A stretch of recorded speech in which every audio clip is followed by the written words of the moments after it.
Good morning. Welcome on in, everybody. Today is Saturday, March the 9th, 2024.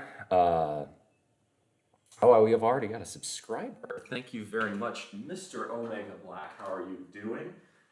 Longtime supporter of the show and of my roommate's show. Thank you very much for 14 months. Wow, that is just incredible. I'm always very, very humbled, very flattered by longtime subscribers like that. Thank you from the bottom of my heart. Welcome on in, everybody. How are y'all doing? Hey, ENB, my main man. Dude, speaking of guys who just really impressed me with their actions, and I'd like to think maybe this is one of those examples of why I do this show. I'm going to talk, before we go any further, big game like it, yes, that is why. I don't know why, whatever it is, but in the mornings, usually I end up having to use the toilet at least twice before coming and doing these streams, but ignore that for a moment. I want to talk about ENB. I want to give him a shout out real quick because one of the things I constantly talk about is why do I do this show, right? And why do I not really run ads and yada, yada, yada. Why am I not in this for the bread? Well, I'm in this because I like the idea that at some level, doing this, I'm helping people. And what I have seen from Mr. ENB over the past few really months to years at this point is that he appears to have adopted a lot of the lifestyle philosophy that I espouse. And I am fully aware I'm not the only influence on him, but I think I have been one, and I think ENB is succeeding, frankly, in ways that even at his age I didn't succeed, which makes me very impressed. I think he's a very bright young man, and he's got an incredible future ahead of him. So his stock is rising. So if you like investing in my story and my stock, you should consider his as well. Definitely, mad tip of the cap to you, Mr. ENB. Hats off. You're doing a great job. Keep it up. Just thought I'd say that because it warrants mentioning. When you see someone who's really, there's something very powerful about the idea that maybe you helped someone on their way. So today, what are we doing? We're doing push day. So that's going to be shoulders, mostly front and mid delts. Rear delts are technically shoulders, but I tend to work those in on pull days because rear delts are usually better served by pulling motions than by pushing motions. Triceps and chest. So today we're going to do a press-centric push day. So one thing I'm going to start doing a little bit more is typically I've always made my push days in the past much more bench-centric, which is probably why my bench is 365 as a max, but my overhead press is only 225. I think what I need to do is what I would do is always do my bench exercise first as my big compound movement of the day.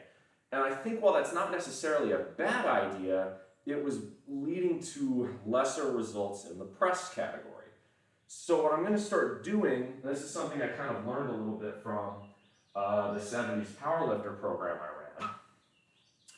ran. Thank you, that means a lot. No, I'm very impressed with your personal growth and your life journey, EMB, and I can't wait to see what comes, honestly.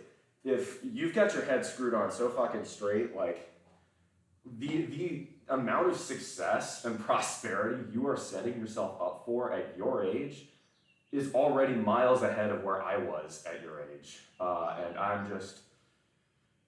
I'm really impressed. I'm really, really impressed, and I love to see it. Especially, in the area you've grown up in, you're not from a super rich area, you're not from a super rich family, you're just a normal, good old-fashioned Midwestern American kid who's learned a little bit about being a badass, learned a little bit about being tough, a little bit about, managing their money correctly. It warms my heart. I mean, it's fantastic to see. That's all I'm really saying. So I'm very happy, and it seems like you've been very happy with the results of the work you've put in. So, it seems like it's done a good job for you on that front, and I'm very proud of you. So, I really love to see it, and that's why you've earned the guru role on my server. Not because you and I think and agree the exact same on everything, but because you have turned your words into actions. You know, what I say at the end of every stream, you make the good decisions, and now those are becoming actions, they've become habits, and it's going to result in a massive payoff for you in the future. So, anyway, what was I saying about press? Let me do a little warm-up, another little warm-up first, then I'll dive a little bit more into that.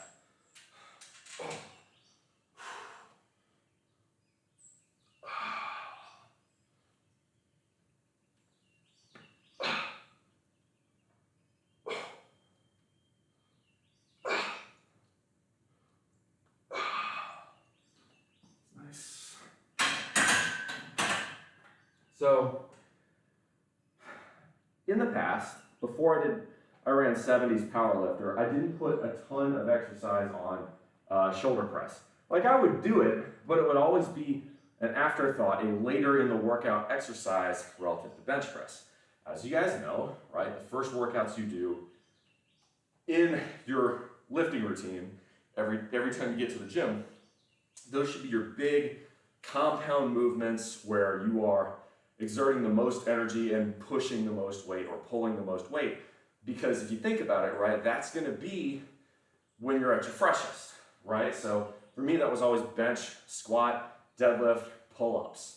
But what I learned from 70s powerlifter is that I think my shoulders are not quite proportionate with my chest, so I need to work on that a little bit more. So what I'm doing now is, what I used to do was I would have strength bench days and hypertrophy bench days, where I would do either flat bench as my strength bench days or dumbbell bench as my hypertrophy bench days. So what I'm going to do now, instead of always doing bench first, is on my hypertrophy dumbbell bench days, right, where I'm going for maybe more sets of 12 to 15 and really working on that time under tension, all that jazz. On those days is where I'm going to hit strength for shoulder press. And on strength bench days is when I'm going to hit hypertrophy for shoulder press. So a lot more, 10, 12, 15 rep shoulder sets. So that's the way I'm attacking it. And I think it's going to work out to my advantage. So today we're going to start with sixes on shoulder press. I should have no issue with 175. I need to actually,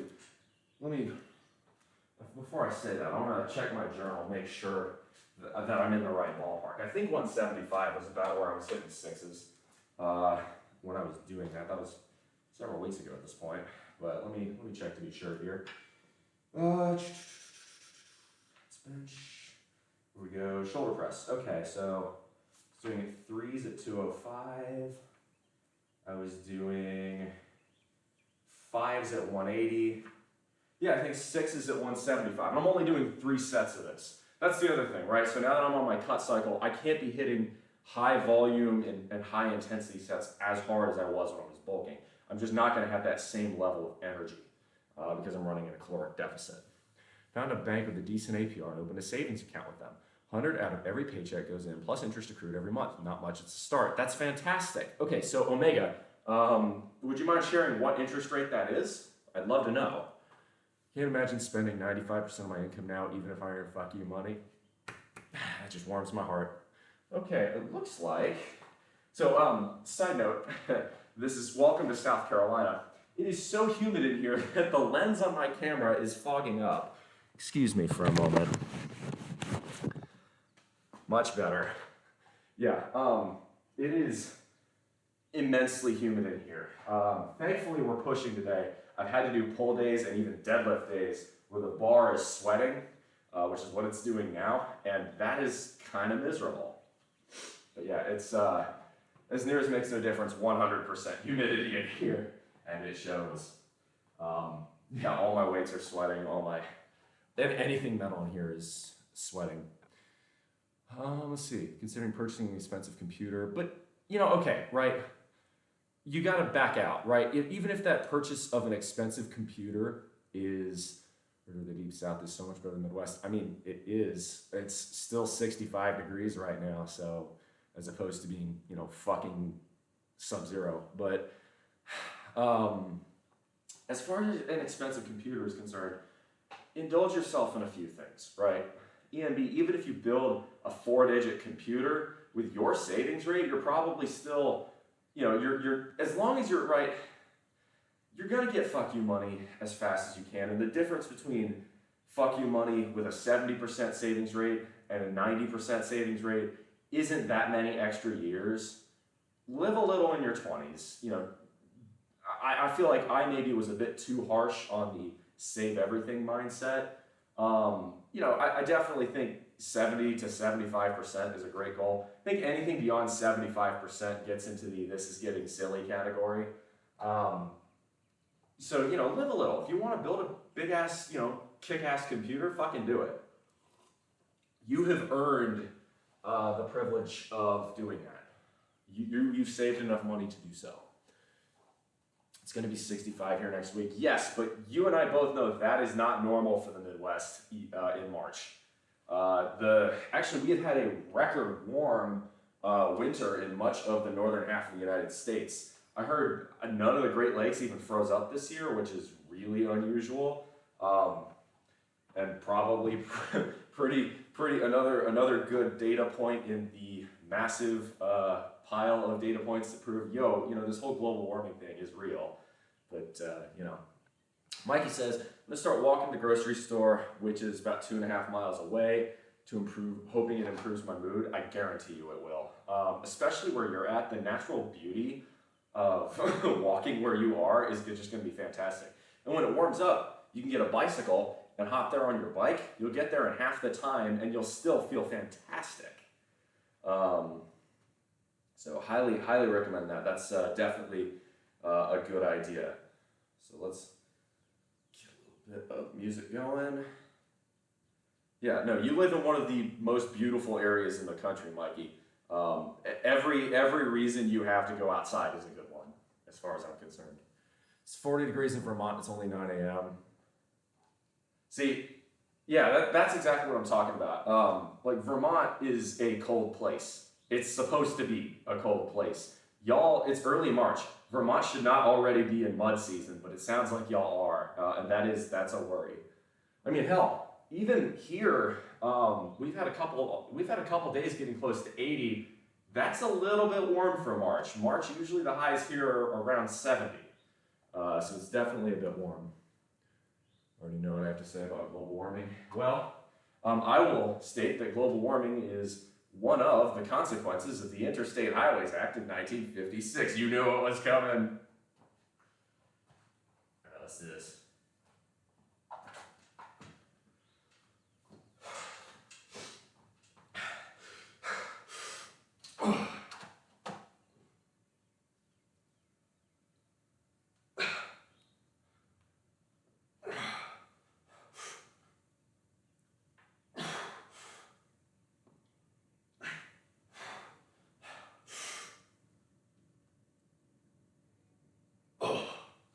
That's good. That felt good. I think 175 is about right.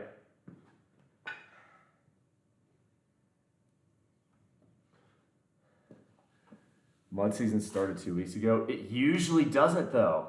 Like, mud season in, you know, coastal Massachusetts or the other parts of New England, yes, but not in Vermont. Vermont is usually, right, the Green Mountains at higher elevation, and it's further north. It should be colder in Vermont, and it's not. Yeah, because nothing froze over. I'm sure mud season's horrendous this year.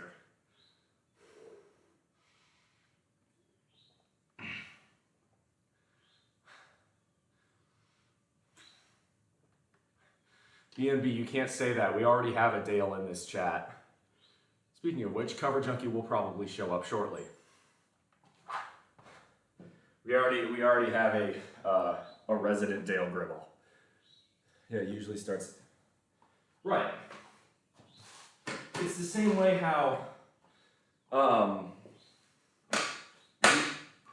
leaf season. You haven't been here in a bit, Andy. You'll stick around. He'll probably show up. But it's the same way how leaf season works, right? The leaf season where across the eastern seaboard, everything north of the St. Johns River gets these beautiful fall foliage colors. but it's at different parts of the year. Usually it starts in Canada in late August, early September. September is where you see it in New England, and later September in New York. October is where you see it in Pennsylvania, New Jersey, Maryland, Delaware, Northern Virginia. November is where you see it in Southern Virginia and the Carolinas. December is where you see it in Georgia. And then Florida doesn't get it because, well, Florida's got crazy people in it or something, I don't know. But yeah, it's seasons are getting weird, man. But no, as someone who is moving from a warm climate to an even warmer climate, let's not. No. Global warming is at this point inevitable. We have passed the point of no return.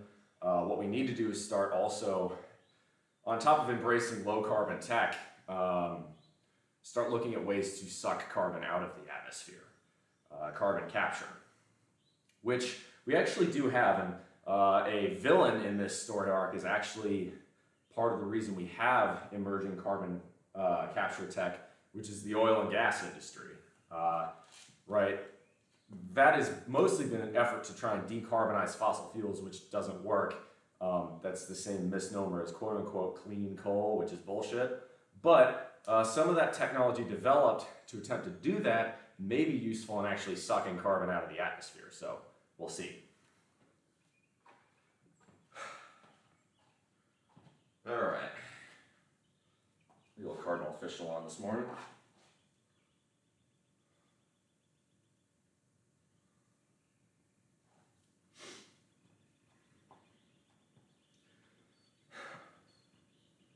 But yeah, no, ENB, there's a dude in here who he thinks the Swede, I think Sweden lives rent-free in his head. He thinks the Swedes are behind everything, which is a new one. Methane releases of certain species. Hey, now, that's, as someone with bull in his name, I shouldn't be judging there. Clean coal is as clean as a former shit pit. So here's the thing with methane emissions from the cattle industry. If you change the feed, it drastically reduces that output. I think seaweed is the big one. So if you can start feeding cattle seaweed, you know, there you go. That's a really good way to cut down on methane emissions. The trouble with that is that, right, most of the cattle ranching is done pretty far in the interior of the United States, you know, Kansas, Nebraska, Texas, Oklahoma. And most of the seaweed is not in those places, so you got to do some transport logistics there. The other one is, the other big methane emissions component is the fossil fuel industry, particularly the gas industry. Yes, natural gas is far lower carbon intensity than coal is, and it doesn't produce near the same amount of awful and carcinogenic and radioactive even byproducts as coal. However, gas drilling releases a lot of methane, especially flaring. If you have ever been through Louisiana or Texas, you will see at night just like giant vertical fires out in the middle of nowhere. And that's called gas flaring. It's because it's too uneconomical to transport the gas, so it's easier to just burn it, which is, I mean, that's literally just a giant fire. Like, that's not helping the problem. And if you think that's bad, the Russians do it even more. All right, let's go. Let's go set number 2 here.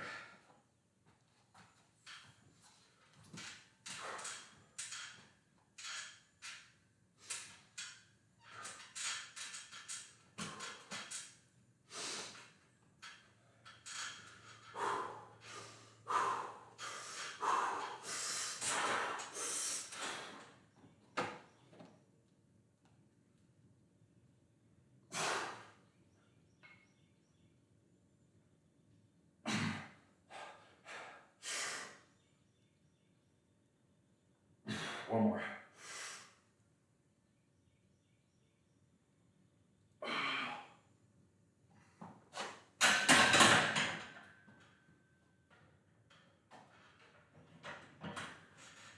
There we go.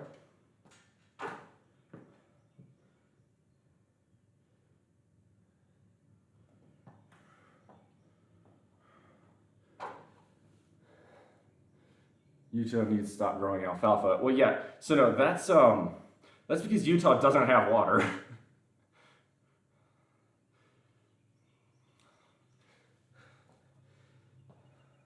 So let's talk a bit about the cut cycle. I've been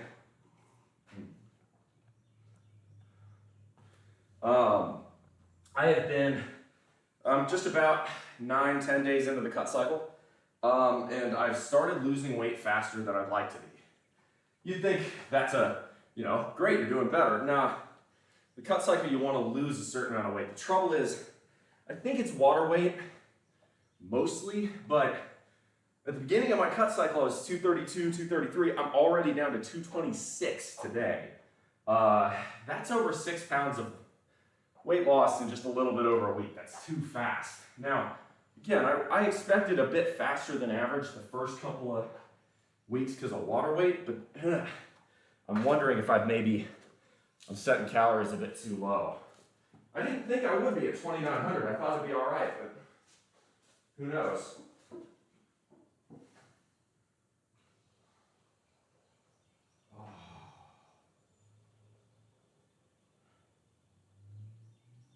Still haven't pissed like the Dickens, so I don't think I'm dehydrated.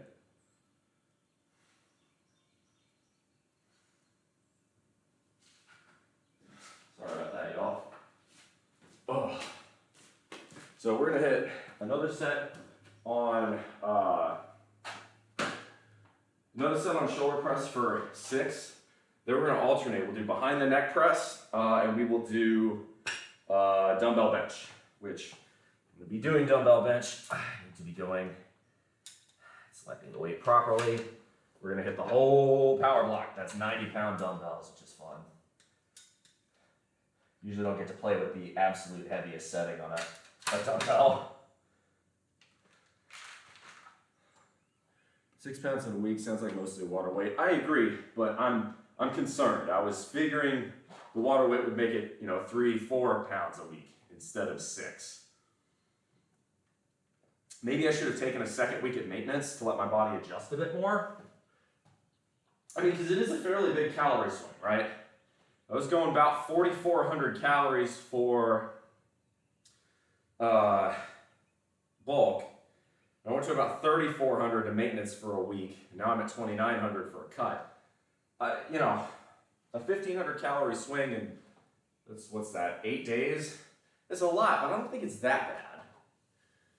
You stop growing cotton in deserts, looking at you, Uzbekistan. Okay, so you're blaming Uzbekistan for that, but really what you have to blame is the USSR, because a lot of the cotton growing equipment in that area only existed because the Soviets made it exist. That's the funny one. We're talking about like Utah and all the environmental issues lots of the United States has. Compared to what the Soviets did to any of the stand countries, it's nothing. The Aral Sea doesn't exist anymore. And that is entirely due to the USSR. Communism, not even once. What a terrible system.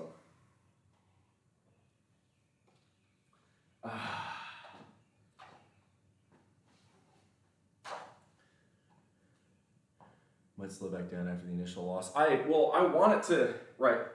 My goal is, I was targeting maybe 215. But I don't want to lose any muscle mass, which is why I'm going at a much higher calorie target for my cut this time than I did last time. Last time I was at 2,300 calories, which was not enough food. I was pretty miserable a lot of the time, and I was weak in the gym. So 2,900 I think is going to be a lot better, but I'm wondering if it still isn't enough at this point. I'm going to give it another week or two and see what happens. I think my body will adjust. But now, right, this is supposed to be a 21-week cut, 18 weeks of cutting with 3 maintenance breaks. And, I was trying to go from 232 to about 215. So that's 17 pounds in 21 weeks. That's less than 1 pound a week. Well, if I've already lost 6 pounds in week 1, now we're talking 11 pounds in 21 weeks, which is, that's half a pound a week, which is, if it's pure body fat, that's like 2,000, 2,500 calories a week, which is a deficit of like 400-ish calories a day. So what I think I may need to do is increase my calorie intake even further. We'll see. We'll see. Anyway, let's get going. Let's do set number 3. And then, yes, we'll do set number 3. Then I'm going to have dumbbell bench, and then we'll have behind the neck. I'm just going to set up like this.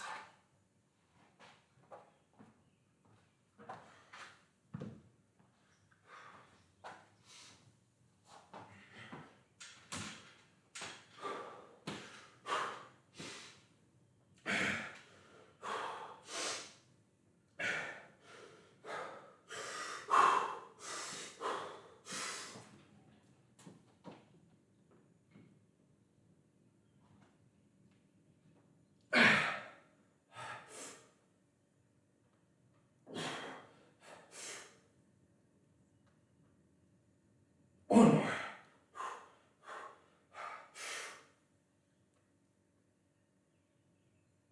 Nice. That's good. That's good.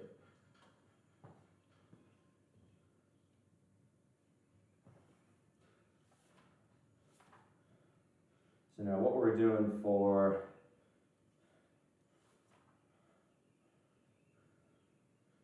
behind the neck, we're doing 6s at 155. So probably want to go like 145.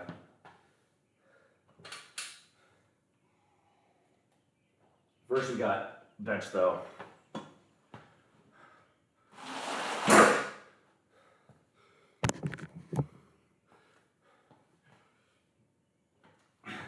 Somehow the Soviets weren't even the worst at environmental policy. Go ask what the Chinese did during the Great Leap Forward. Communists don't like to talk about that. That's the real difference, if I'm honest, between freedom and communism. In countries with freedom, we're able to talk about the disasters and the failures freely. And we're able to criticize, right? We talk all day about the BP oil spill, talk all day about, Challenger or anything like that. But in a communist country, you bring up what happened with the Banqiao Dam in 1975, you lose all social credit, for instance, right? That's the difference. That's why I'm on Team Freedom. Cope and seethe, tankies, cope and seethe. All right. What song? I was going to play another song. You know what? We're shitting on communism. I'm going to go ahead and play Wind of Change by the Scorpions.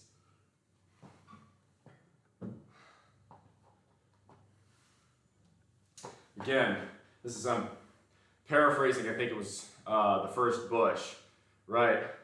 Capitalism never needed to build a wall to keep people in. Three Gorges Dam. Oh, the Banqiao Dam was much worse than the Three Gorges Dam. The Banqiao Dam failure is responsible for more deaths than any other hydroelectric, nuclear, wind, solar, power failure put together. And that includes Chernobyl.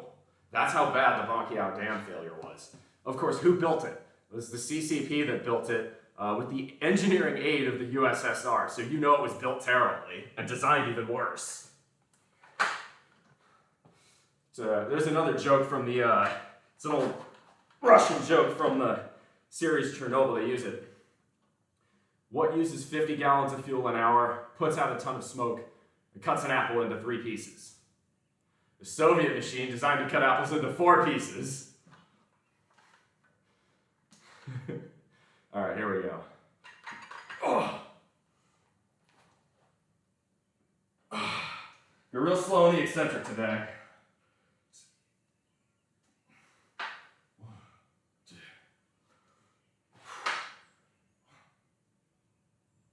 Yeah, this feels easy today. 6, 7, 8. Man, I got stronger on the bulk. 9, 10, 11, 12. That felt good. That felt real good. Really in a good mood. Hey, I will say, for having lived under truly oppressive systems of government for all but 10 of the years of their nationality's existence, the Russians have a terrific sense of humor. You just have to dig to find it. ENB, tell that one to Kilo, he'll love it, and he'll know where it's from. God bless Kilo, my favorite Latvian anti-communist.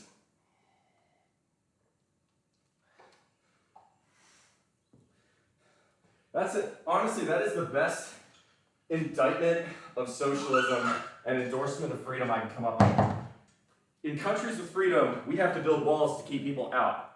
In countries with communism, they have to build walls to keep people in. What more do you need?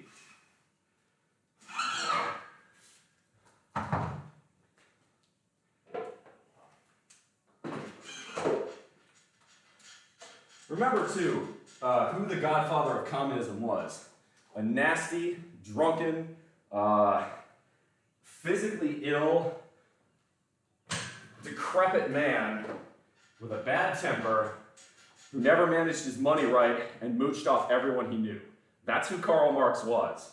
Compare that to Thomas Jefferson, George Washington, John Locke, or any of the founding fathers or philosophers that influenced the formation of the United States, and tell me which is a better foundation to build upon. It's not even close.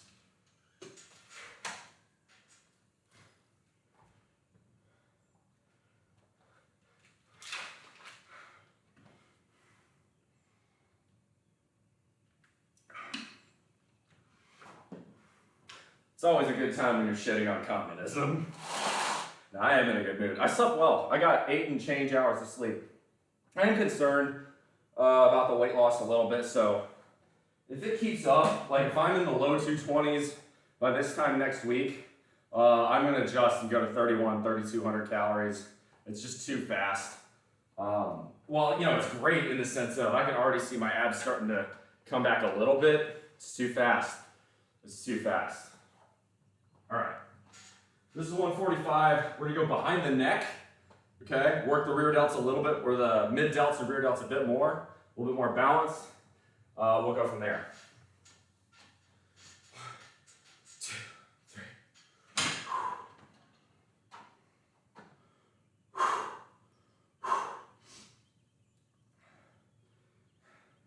Look, the East German communists wanted to come over to West Germany where there was freedom so bad they even put up with David Hasselhoff singing. Checkmate.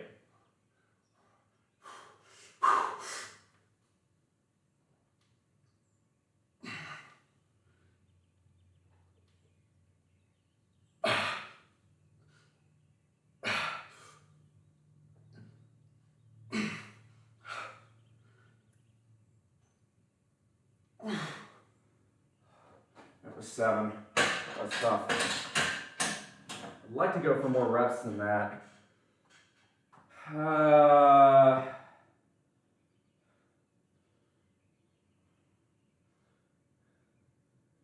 think I'm going to go down to 125 for the next set. I wanted to get 8 or 9 there and I didn't have it.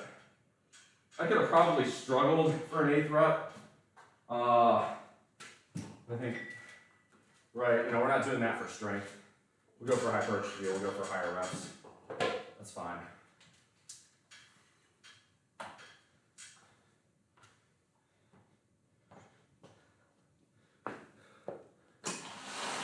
On poorly done bureaucracies. You repeat yourself, sir. Communists especially suck at it. Yeah.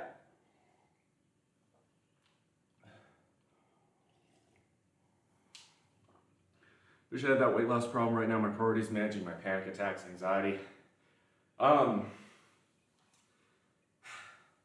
a big fan of repeating the Stoic mantra to help you. I should not worry about that which I cannot control. That helps me in times of anxiety. And yeah, there's a lot on my plate right now. You know, this move to Hawaii coming up, I've got a lot to figure out. But I think the biggest issue with communism versus freedom is that right? Capitalism in general is built on a different mortal sin than communism is. One is built on greed, one is built on envy. Capitalism is built on greed. It's built on moving in one's self-interest. Communism is built on envy, trying to take the success of others. However, capitalism is also built on some virtues. Temperance. It's built on diligence. It's built on a lot of virtues, right? You headed out? Yes. Where? Somewhere. Okay. All right. I guess apologies for the noise. Actually, it's nowhere near as bad as it used to be. I fixed the garage door, so. All right. We're gonna do another set of dumbbell bench. Let's go. So a song I've been listening to a lot recently is "Wish I Could Fly Like Superman" by the Kinks, which is basically because the Kinks had faded in popularity by the late 70s.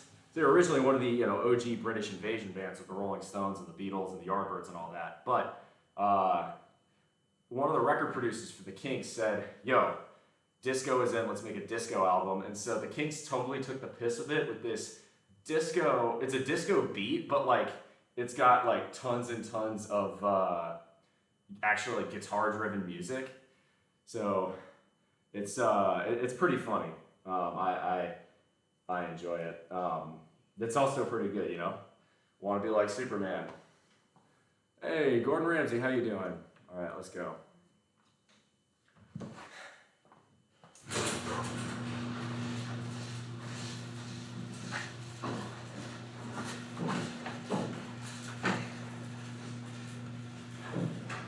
Anyone got those? Well, this is 90-pound dumbbells, so you tell me if this is power.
How is it literally impossible? I just did it. Strong like bull, baby. Surely there must be a way. Need to change the shape I'm in. Satisfied with what I am. I want to be a better man. Superman, Superman. I want to be like Superman.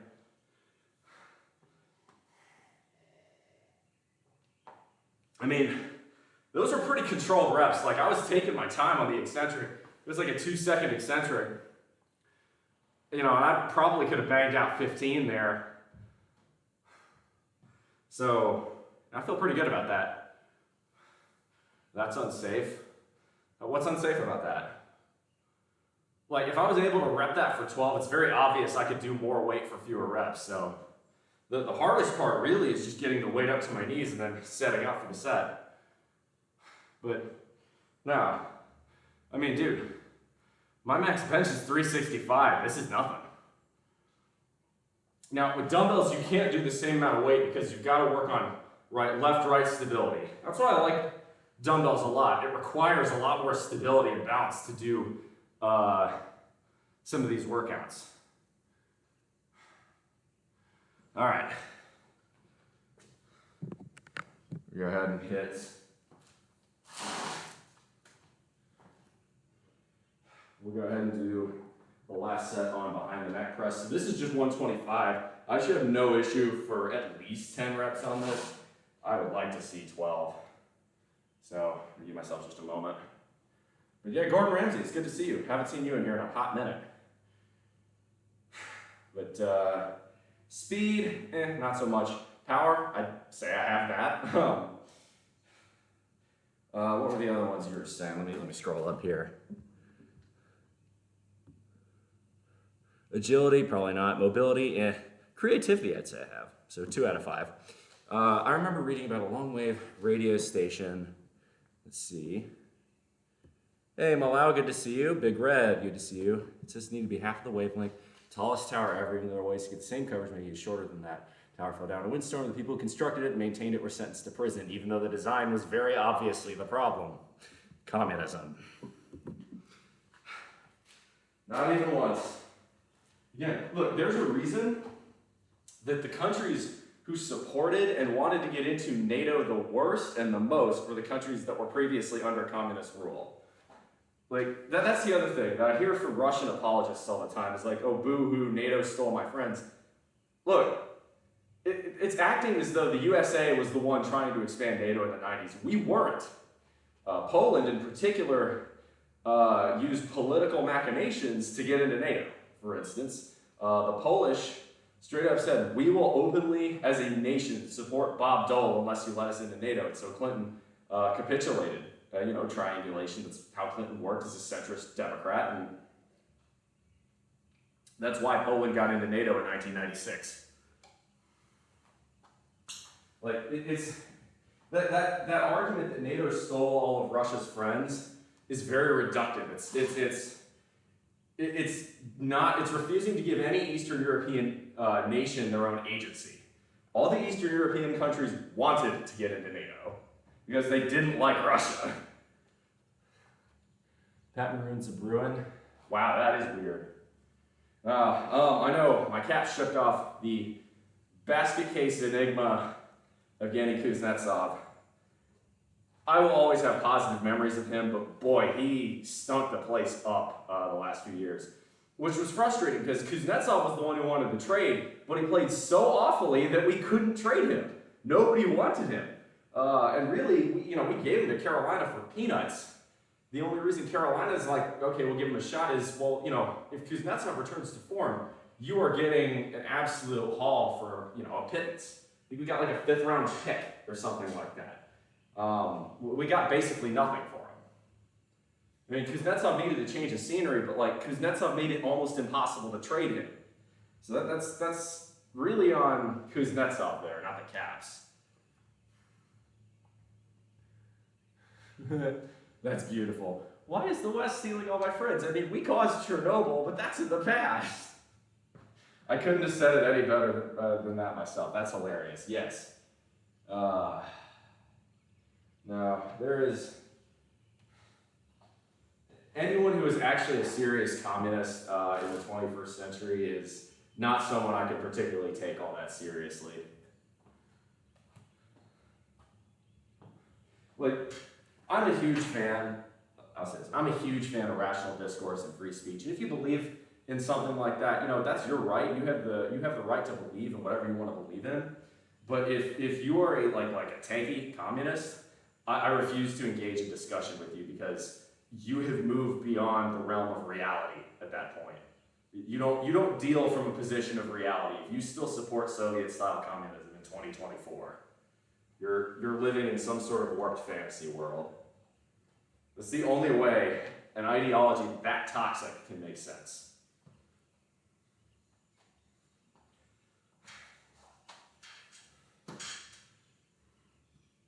All right, here we go. Come on, strong like coal.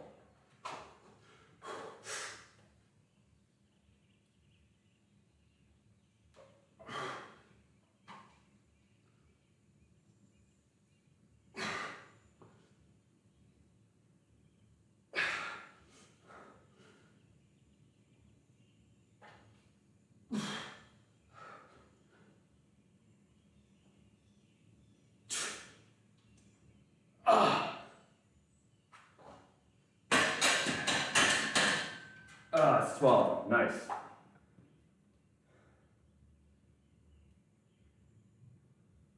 All right, so we got 2 more sets of dumbbells. Now for this, what we're going to do next is incline press. So we'll set up for that. How did Dodger's job interview go? I don't want to speak for her on this one. So she's had a ton of them. The trouble she's running into is that what she wants is kind of different from what the companies we're looking to hire her want. And the biggest part of that is, and I respect this as a moral and ethical thing to do, what a lot of Dodgers employers are looking for is a very quick transition. They're looking for someone to come in and start the job almost immediately, but Dodger has some loyalty to her current employer and wants to give them 2 weeks' notice. The trouble here is that, right, I've told her, look, it's a cutthroat world. You know, you've already told your employer that you might be looking, you know, that something may come up. You got to cut and run. If something comes up and it's plausible, you gotta fucking do it. You got to be cutthroat. And the reason I'm telling you that is, you know, if you want me to help you move, which given her physical abilities, she is going to want that, she has to make it happen and fast, because the end of March, I'm gone and I'm not coming back. So that's sort of the trouble point. I've already started whittling down my possessions. I've already gotten rid of my old bike, some clothes, like, you know, almost all my winter clothes are gone at this point because, well, if I'm moving to Hawaii, what would the purpose be in taking them? You know, stuff like that. So I think this is because Dodger's a very, very kind person at heart. She's a very nice person. But I think it makes it harder for her to do what's best for her sometimes. She has to make that business decision. You know, it's nothing personal, strictly business isn't just a popular turn of phrase. Sometimes it's how you have to operate. You got to look out for number one. You know, you shoving everything in your Volt again, and then some. Actually, I have this little basket that goes on the back, which reduces rear ground clearance a ton, and that kind of sucks. But yeah, I'll do another set and then I'll show you. You be rocking shorts and a Hawaiian shirt? Yeah, probably. Only place where communism remotely worked was Yugoslavia, and that was only during the Tito years. Well, and the truth with Yugoslavia, you want to know why Yugoslav communism failed was mostly because of Soviet communism. And here's what I mean by that. Yugoslavia, under Tito, did not want to be under the Soviet thumb. They wanted to be communist, but they wanted to be their own brand of communist. But because Stalin was a paranoid piece of shit, and his thinking influenced Khrushchev and Brezhnev and the rest of them, Yugoslavia constantly had to watch out for Soviet attempts to overthrow the government, which meant the Yugoslav economy had to produce almost all of its own weapons, right? Dealing with the Americans was out of the question, because if they did that, the Soviets would almost certainly attempt to invade and overthrow the government, right? So the Yugoslavian economy had to put a tremendous amount of economic might and resources into its own defense industry. This is why Zastava, which is now a Serbian manufacturer, became a huge, huge company in Yugoslavia. In fact, Zastava is the company that made the infamous Yugo, which got exported to the United States and Canada in the 1980s. And actually, it was a decent little car. It was really just a Fiat 124 with a rebadge, but the Yugo was not actually a terrible car.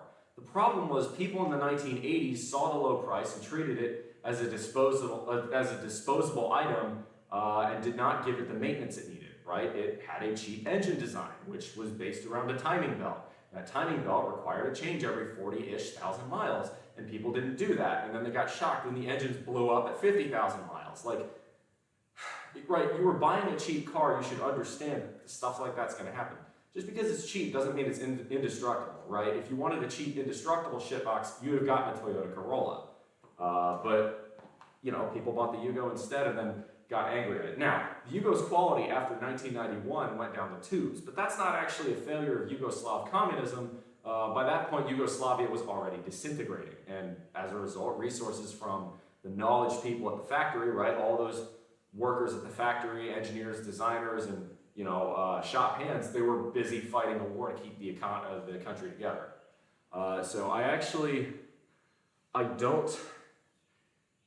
If you are Yugoslav, I understand perhaps, or really if you're Serbian, I understand perhaps some sort of nostalgia for the Yugoslav years. I do get that, but Yugoslavia isn't coming back. And frankly, the countries within former Yugoslavia that have moved away from that and moved towards secular European democracy the most, Slovenia and Croatia, are the richest now, and for very good reason.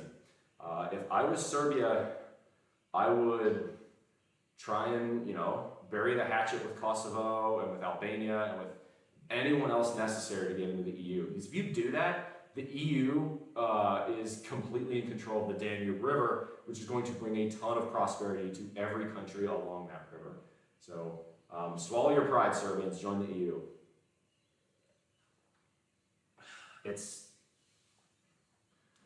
No wonder The Simpsons spoofed it in the episode Mr. Plow.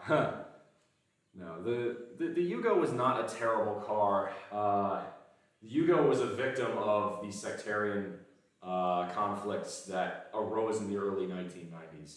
But the underlying structural issues in Yugoslavia were driven primarily by a very justified fear of Soviet intervention in the economy.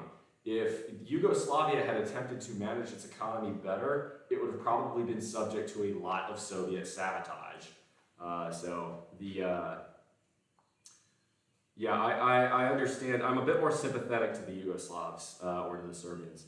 Hey, Mirage, good to see you. Mike, yeah, I agree with that. Viktor Orban's a moron. He's a Putin ass kisser too. Like, why are you doing this? Like,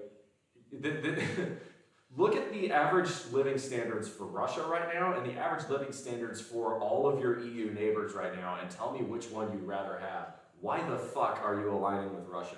Although, you know, it makes sense. Hungary has a long and storied history of picking L's on alliances, taking massive L's. Wait for like 30 hours, I'm gonna die. Mirage, treat yourself better. With that beautiful ass body, you need to go get some beauty rest, bro. Go sleep, go sleep. No, what's funny is like, it's almost like you don't want Hungary in your alliance because every side Hungary has chosen has taken a lot of L's over the years. Let's say what's up. I'm just gonna go lay in bed and sleep in my work clothes. Take a proper shower if you can. You know, get into something comfortable and get high quality sleep. With the workload you are having to deal with, that's way more important. Okay? All right, I'm gonna do another set.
That's good.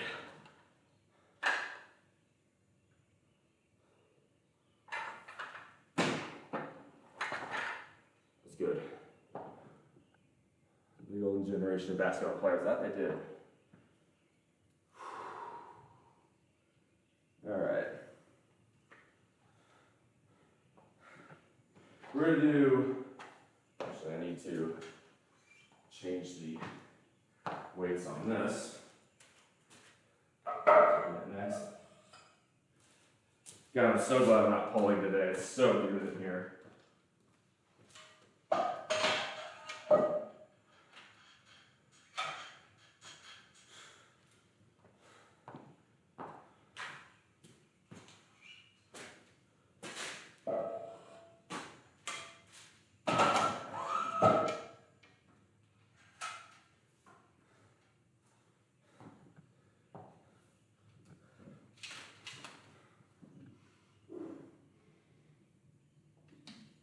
All right, we're gonna do some raises.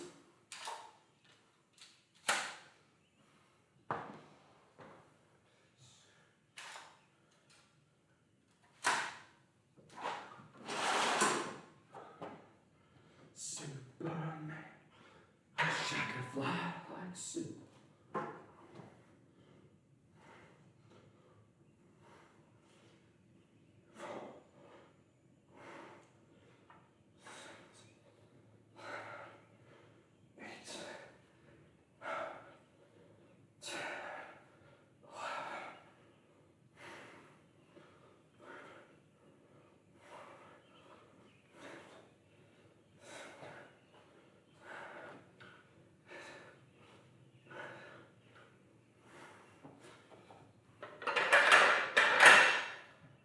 And superset.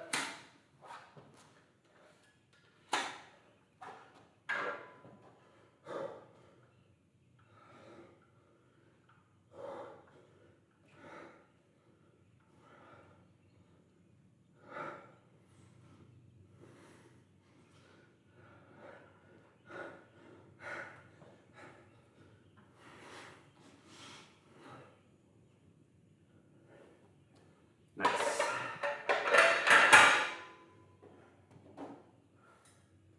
One more set of bench. We move on to inclines. Rolling. Now, looking good.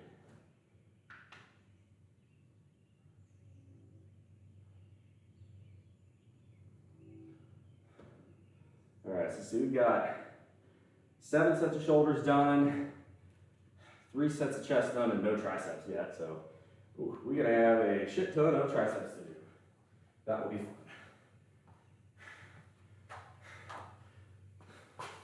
You could get a punching bag. Hell yeah. Bro, let's go, cat bro. Hey, Joshua, thank you very much for the follow. Welcome on in. Y'all, we are like 30 followers away from getting to the magic 2,000. When that happens, I will give y'all an AMA stream. I would love to do this before I leave for Hawaii, so just because I don't know what my streaming schedule will be like on the road. So please, please, please, all right, please tell your friends to get that follower count to 2,000. We're at, I think, 1,970-ish right now.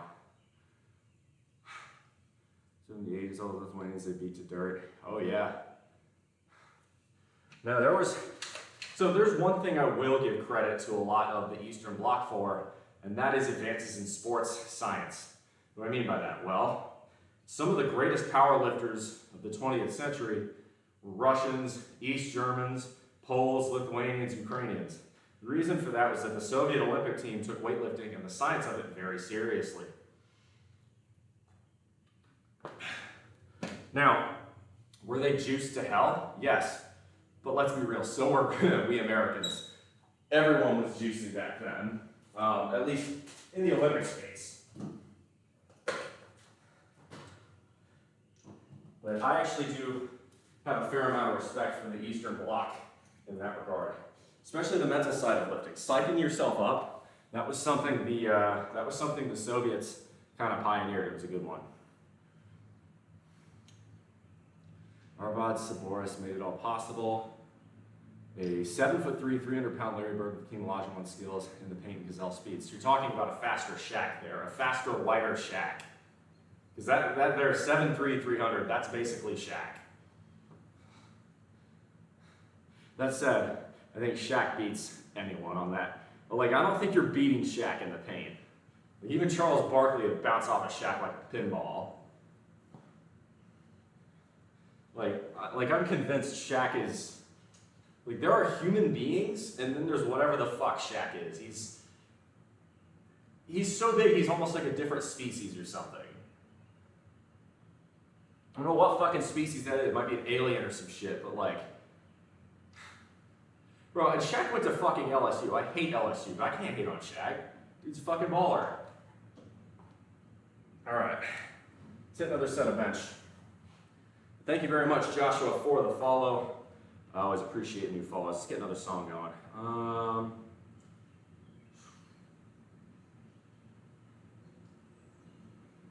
That'll work. A little Rolling Stones. It's only rock and roll, but I like it.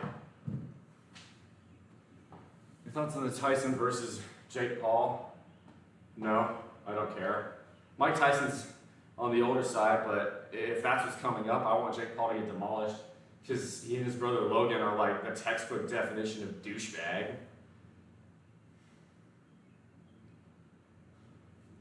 In the league 95, qualified for handicap placard because his back was shot and knees were going. He still put up 15, 10, 5. That's impressive.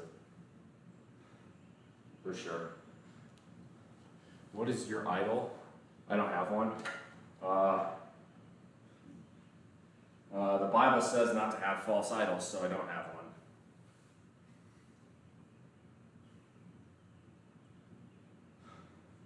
I mean, there are people I genuinely respect and take as role models. In that regard, you know, in terms of the lifting space, it'd be hard not to put Arnold Schwarzenegger, Tom Platz, Perry Rader, you know, guys like that. Bill Kazmaier, Roger Estep up there, but I wouldn't say I idolize them. All right, here we go.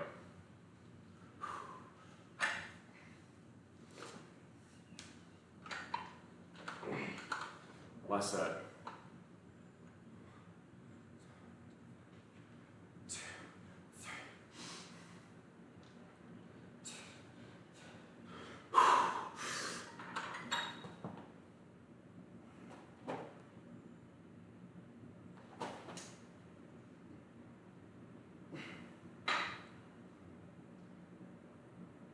Four.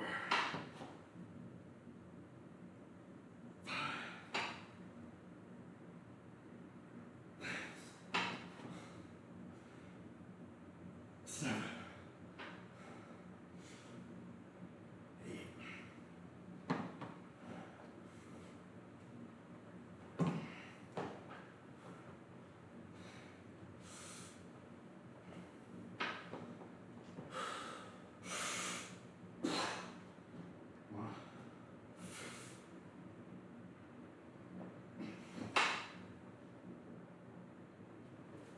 That's 12. Nice. Yes, Tom Platz, the quad father. Dude was next fucking level.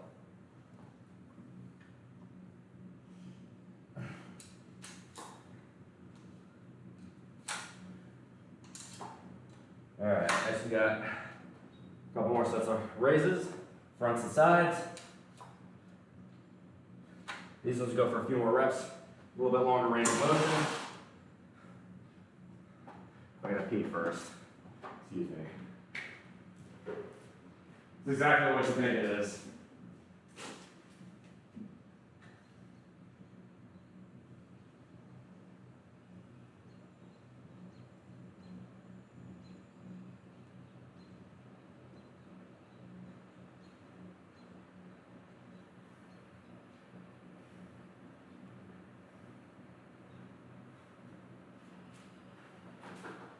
Oh.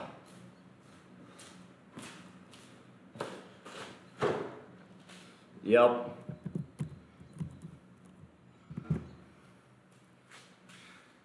All right. The next thing we'll do is set up a incline press.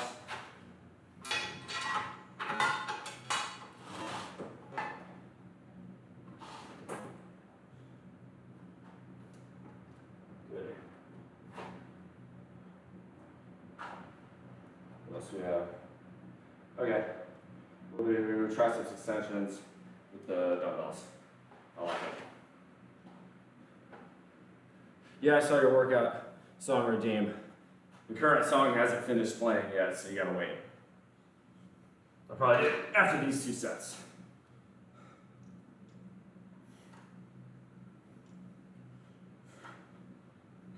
It is going to get buried though, so I may ask you to repeat what it was.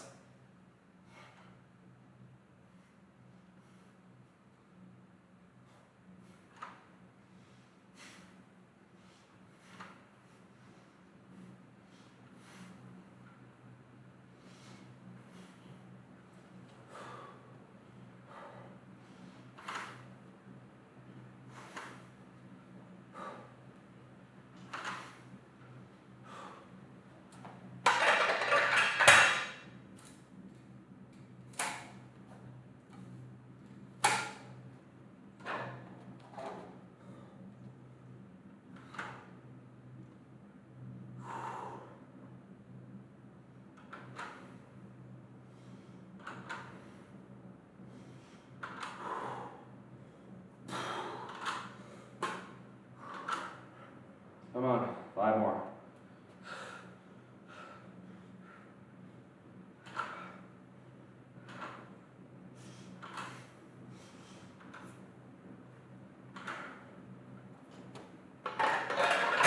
Ooh, shoulder feeling that. Oh.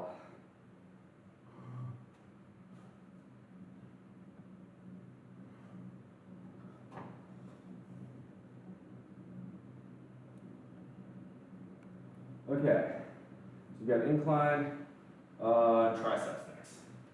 So this is 215, this should actually be pretty tough, but I shouldn't have too many problems with it.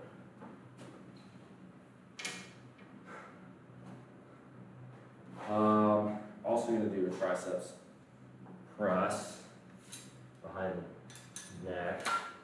There we go. 60 pounds should do, I think, for that. Let's see, what was the song? Somewhere Over the Rainbow. Dude, Miracle Man is great. If you lived in the Deep South, you had to deal with asshole televangelists like Joel Osteen and Jimmy Swaggart and his old ilk. Miracle Man is just, and watch the video of it because, I'm just saying, because like, Ozzy, you can see how happy Ozzy Osbourne is to be making that video. All right, so Somewhere Over the Rainbow. Israel. Oh, it's this song. This is a great song. It's very mellow for a lift. Ukulele. Yeah, okay. I get why you're playing this. It's Israel Kamakawe Ole. I think I said that right. Kamakawi Woole. Yeah. This is a good song.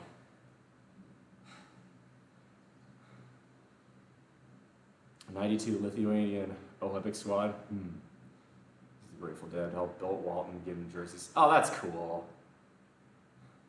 Omega, you and Kilo need to hang out because Kilo's like that but with Latvia. Okay.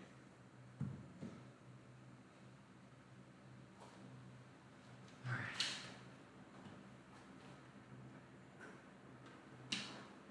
So we're going to be doing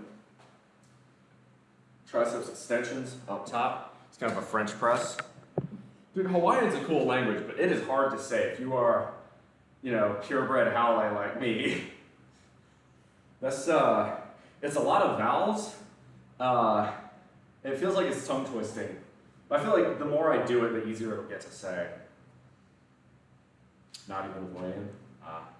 Bro, I wish Kilo was in here. We've been talking about his favorite things so far. The Baltic countries, why communism is bad.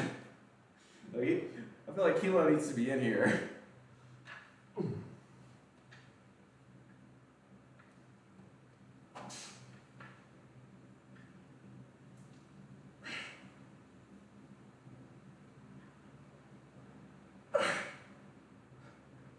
Grip's wrong. There we go.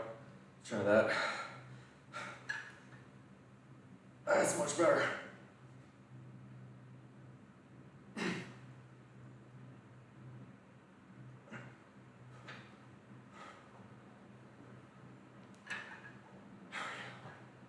Okay.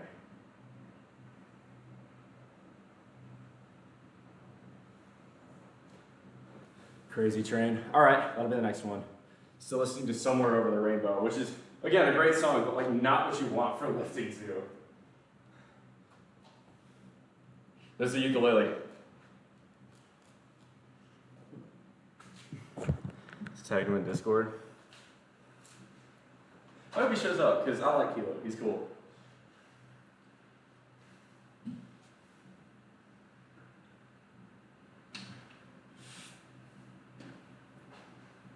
Okay, I do need something for the chair, because otherwise, with this amount of humidity, I'm going to slip. You don't want that when you're incline pressing almost your entire body weight. Here we go. Shirt like that. I should have no issue with this.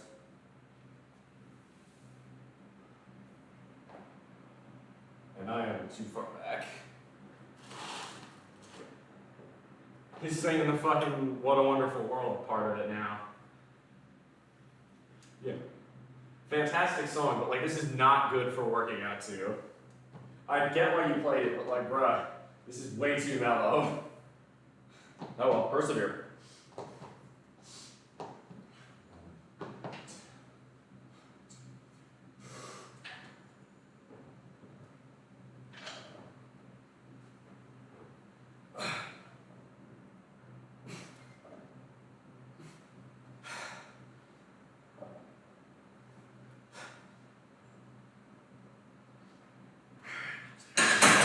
Seven.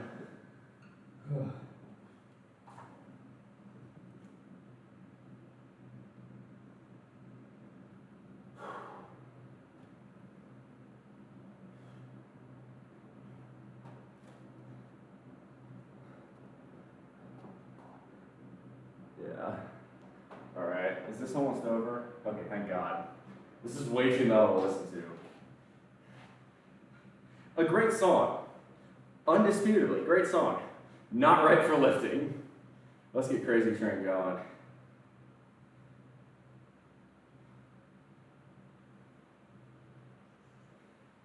Gotta love Ozzy Osbourne. The best part with Ozzy Osbourne too, like everybody tries to, like all the false Christian grifters and weasels try to like portray him as this like demonic Satanist. Dude worships at the Church of England regularly. And like half of his songs are talking about evil people going to hell and good ultimately triumphing. Ozzy is not a Satanist. It may appear as though the devil has given Ozzy Osbourne extreme longevity, but what if it was Christ doing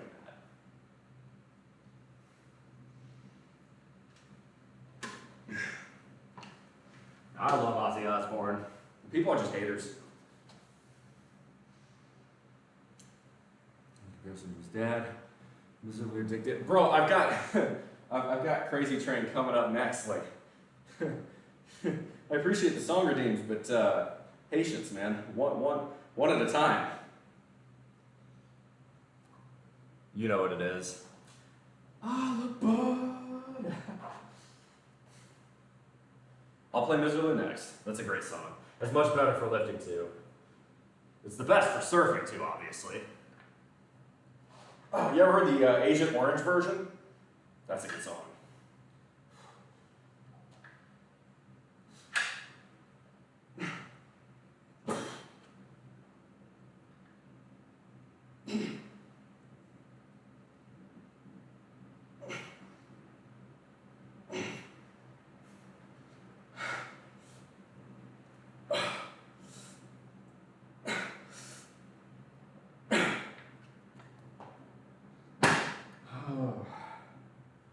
That's good.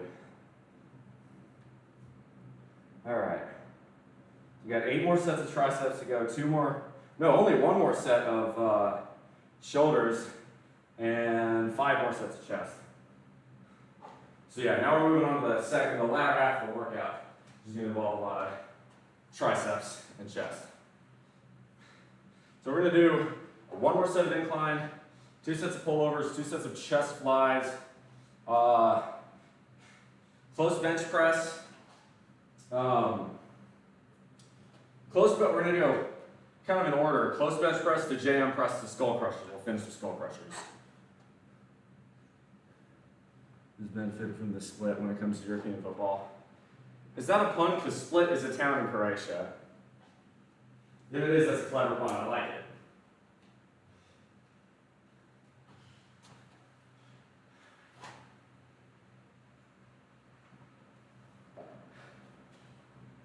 For those of you who don't know, Agent Orange was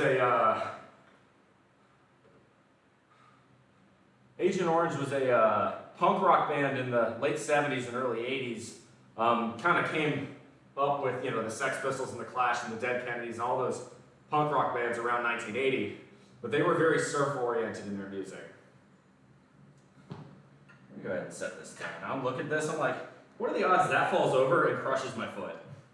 I'm looking at that, I'm like, that's just asking for trouble. That's not safe. All right.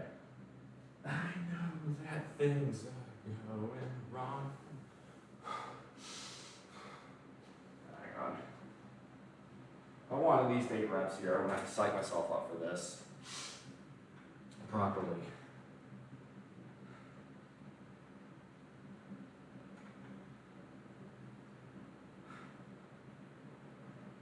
Orange Crush by R.E.M. That's about, no, Agent Orange this is a band named Agent Orange, not the chemical. This is something people do that drives me nuts, is people ping me on Discord while I'm lifting, like while I'm live, and then expect a response. I'm gonna be like, bro, I'm live right now, come hang out on Twitch. Every time this happens, I just do this right now. We're gonna have to use the shame here.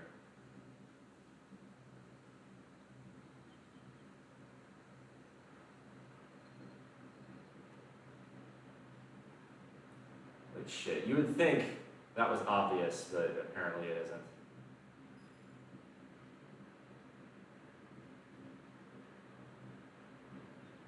There we go. Like, I love all my homies who hit me up on DMs, but like, bro, I was getting pissed yesterday about this. There are people who just don't get the hint.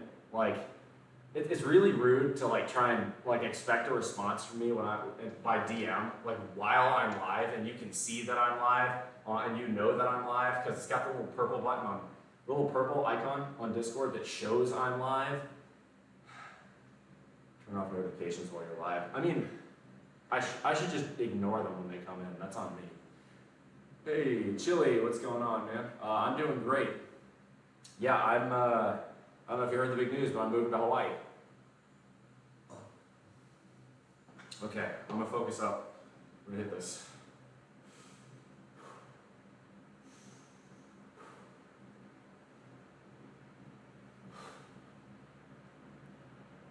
All right, let's go.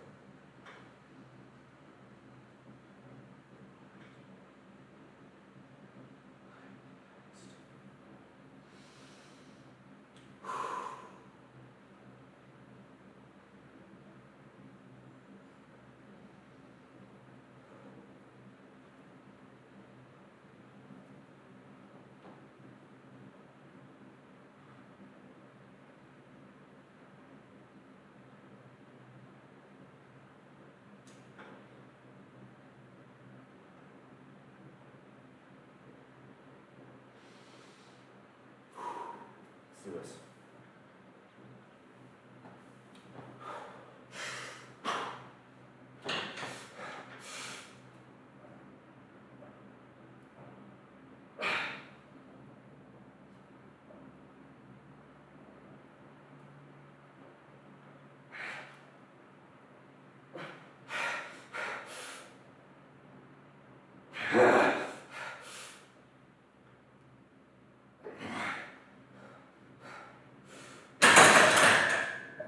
I probably could have gotten a second, but it would have been bad. It would have been ugly form. Not worth it. All right. That was good.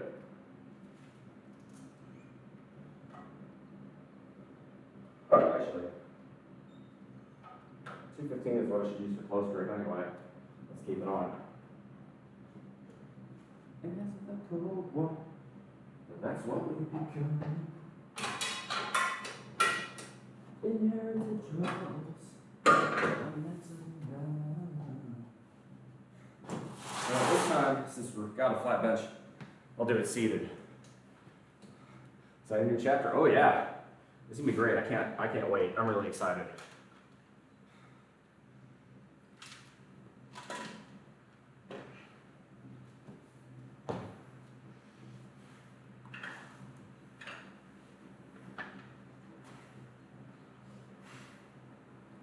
All right.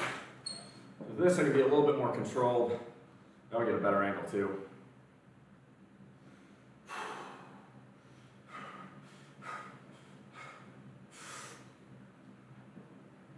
Shit.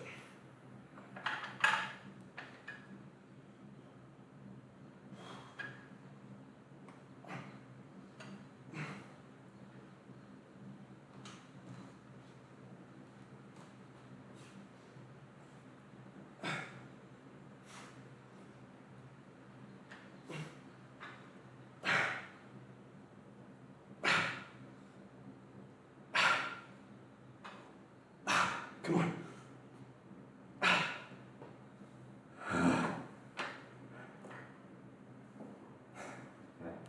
That's good. So we're going to try some extensions. So we got pullovers, chest flies, close bench jam, and skull crusher. So post bench will be next, and we'll pair it with pullovers. Yes. Yes, I like that. I like that. And then Miserably by Dick Dale, so I'll do that.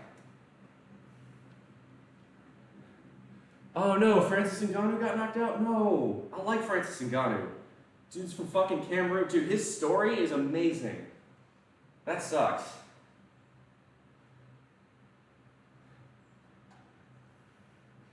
Love your setup. Dude, it's pretty good.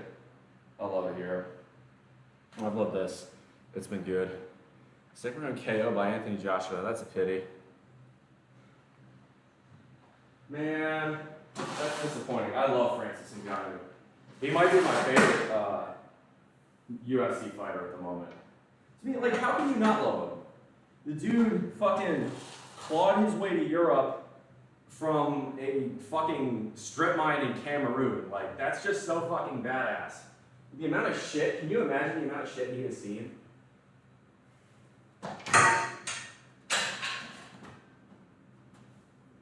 This is just me being lazy.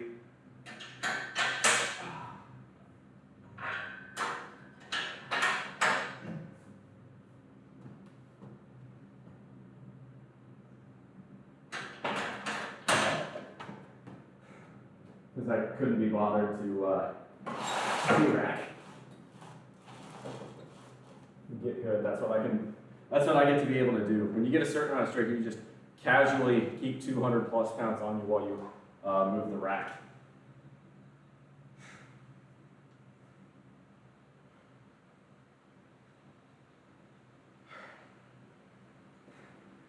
Let's see what we got next. We'll do close grip and pullovers. I like it. It's good. It's good. Shows a little bit honest reaction to it. Michael Venom Page. All right. Now you find me a more inspiring story in UFC than Francis Ngannou, and I will find someone new to root for. There is, I mean, that man just built fucking different. He's got that third world strength.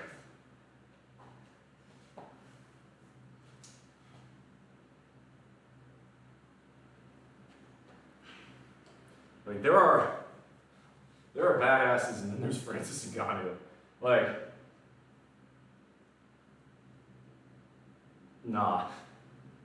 There's one. I think out of all the people I would be most terrified to meet in a dark alley, that you're fucked.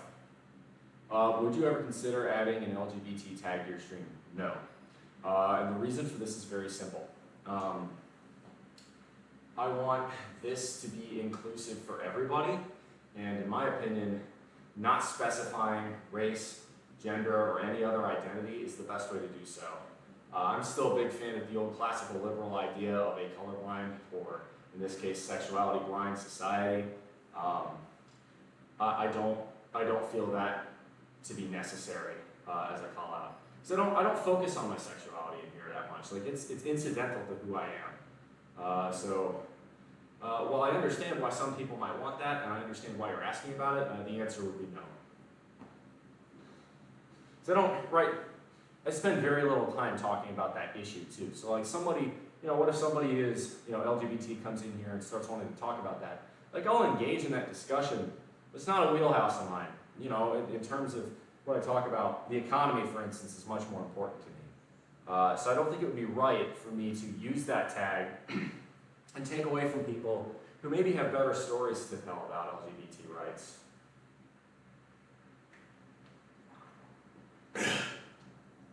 Right. I'm here because if you want to learn some things about lifting or want to hang out, like that's what I'm about. Like your sexuality is entirely incidental to me. My sexuality is entirely incidental to me. It's that simple.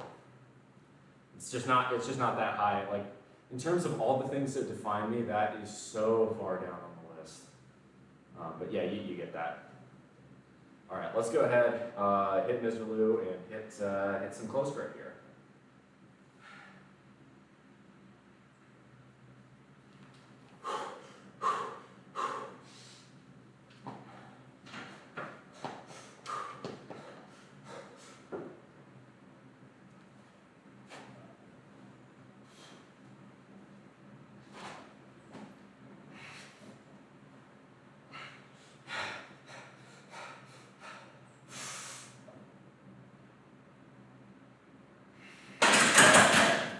Pretty tough. We're going to do higher rep jams and skull crushers, so we'll stick with 6 for that. We'll do pullovers next. Now for pullovers, normally, and y'all have seen this before, I do like sets of 20 at very low weight, like 20s. Because we're working this as a chest exercise today, we're going to go heavier weight and fewer reps. So we're going to try 40.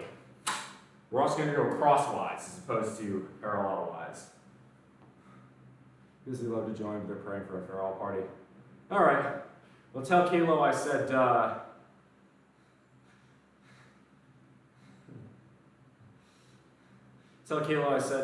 voyage to whoever's leaving, and that, yeah, fuck communism. Which is you on the stream. I love Kalo. He's awesome. He's cool. We're good friends. We've known each other for several years. And just a lot of respect for the guy. Joshua and heavyweights. Ngannou's at goddamn 274. Like that's the thing too about Ngannou. Like he's not a chubby 274. Like he's got some fat on him, but for a good MMA fight, you don't want to be a completely shredded, diced person because that fat is padding when you get hit. And if it's MMA, you're gonna get hit. You don't want to be like 3% body fat because you'll just get hurt. You'll bruise too easily, and you'll have seizures and or not seizures, but like spasms in your muscles and all sorts of shit. You don't want to be completely diced. You want to have just enough fat to act as padding. But no, Ngannou, like that's the thing. Ngannou isn't he's just sort of strolling casually around at about that weight. Dude's just he's on another level. I feel like I'm absolutely dick riding Francis Ngannou here, but like I've never seen someone like that before.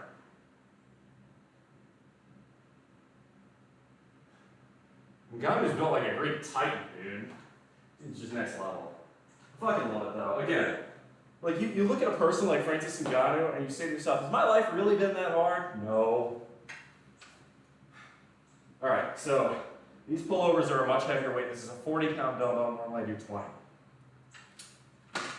Ooh, okay, yeah.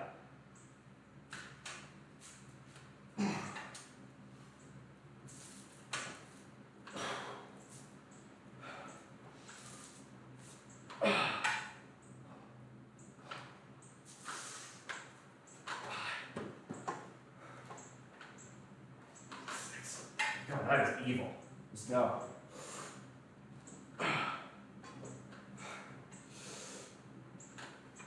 8. I think that was it.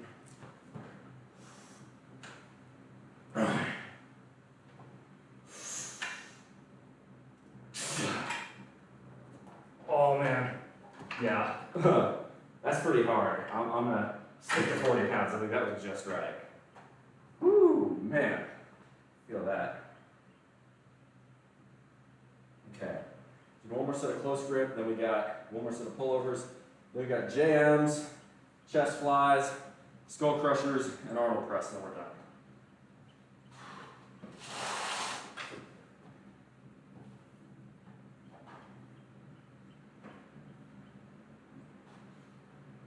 One thing that annoys me, by the way, about UFC, though, is, and this happens in a lot of sports, people who are American but have like heritage from other places are so quick to raise the flag of the other country, even though they were raised, trained, and in even some cases born in the United States. They'll go fly like any flag first. That just bothers the shit out of me.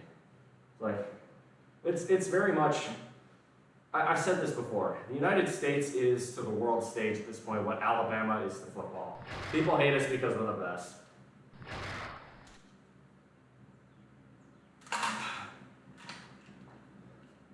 Hey, so we got Zoo Hawks. Thank you very much for the follow. Welcome on in. The Japanese wrestler 6'2", 275, built like a brick shit house. That is rare. Usually Japanese guys are real skinny or they're sumo wrestlers, and there's very little in between. The sumo wrestlers are 450 pounds. They're just Snorlax, you know? Yeah, Zoo Hawks, thank you very much for the follow. Welcome on into the bullpen. Thank you. So we're getting closer to 2,000. Just need a few more follows. Just need a few more follows. I'd love to get there by the end of the month. Really push it and we can get there. That reminds me. I think on Wednesday I'm going to take the day off. I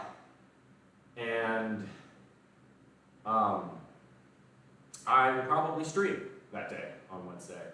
I'm going to really try to do a lot of content creation this month to give you guys the most amount of time to get me to 2,000, but also because over April my schedule will become a giant question mark. It's going to be very variable based on what's happening. Places in Honolulu, it's really confusing. They don't seem to be that bad. So, right, Mikey, here's the difference with Honolulu. First off, I won't be living in Honolulu. I'm going to be living, if I'm working in Pearl Harbor, first off, Craigslist is the move in Oahu. Not Zillow, not apartments.com. I've seen that up front. But I'm going to be looking at Halawa, Aiea, Eva Beach, Waipahu, Pearl City, Salt Lakes, the areas around Pearl Harbor, because as you guys have seen here, what I prize is being very close to work. Because that way, right, what I'm thinking about is Hawaii house prices are very high, and therefore rents are going to be very high. I would rather pay a little bit more in rent and go car free or car light than have a less nice place and own a car. I've been thinking about that a lot.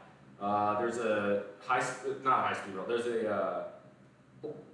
a light rail system that goes around most of Pearl Harbor at this point.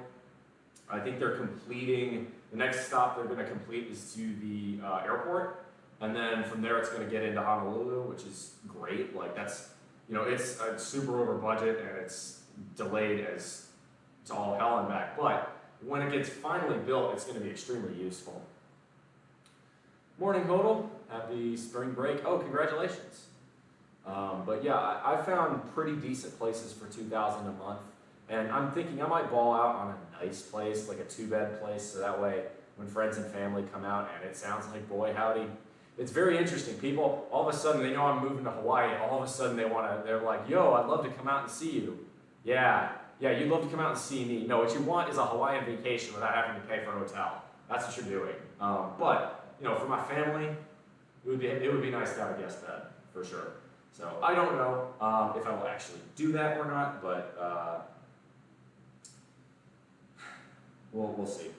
Okay, so Mizzaloo, I just played that. Do we have any other songs that are in the queue there, Big Mikey? I don't remember. I'm gonna do another set in the meantime.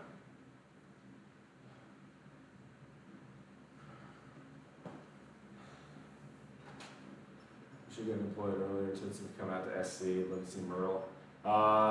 Be aware that Myrtle Beach is on the opposite side of the state for me. That's like a 4-hour drive from here.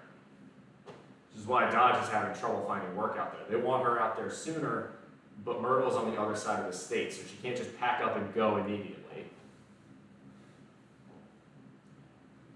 Still not a far drive. Like, you can get there in, again, 4 hours, but it's a pain in the butt from my neck of the woods. What's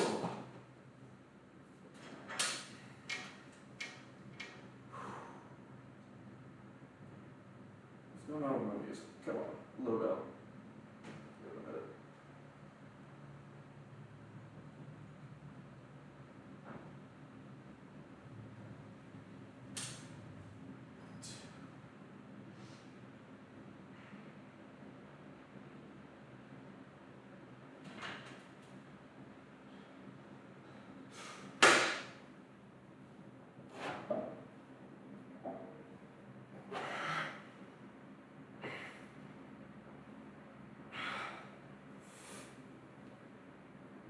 Come on.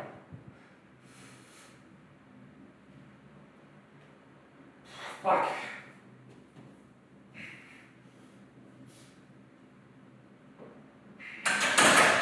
That's the nice thing about close grip. If you fail, you can go to a regular grip and get it off. That was only 6. Shoot. Should have taken another breath at the top there. I'd have gotten that. Oh well.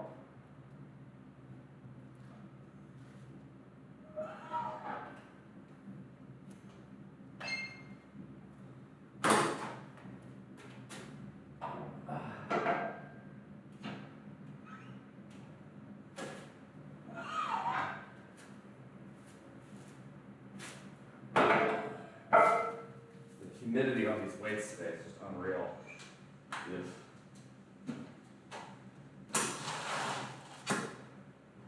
Alright. Struggle with anxiety, overthinking, perfectionism? No, not really. Okay. So, let me answer this. Overthinking and perfectionism, not particularly. I'm human. I'm going to make mistakes. I'm going to fuck up. It's about how I learn from those mistakes and try not to repeat them in the future. You're going to fuck up. You're never going to be perfect. Learn to deal with that. Well, I'm going to find out there in Bennington, which is a 3-hour drive from my house. Yeah. No, you got to remember, I can walk to the Savannah River from my house. The Savannah River is the borderline between South Carolina and Georgia. So I'm on the opposite side of the state from Myrtle. But, no. You gotta remember, right? Only God is perfect. And while God made us in His image, we have free will, and therefore we are imperfect. So, don't worry about it too much. Fear of failure is holding me back. I was trying to be perfect, is holding me back from doing the things that I love. Well then, just fail. It's okay.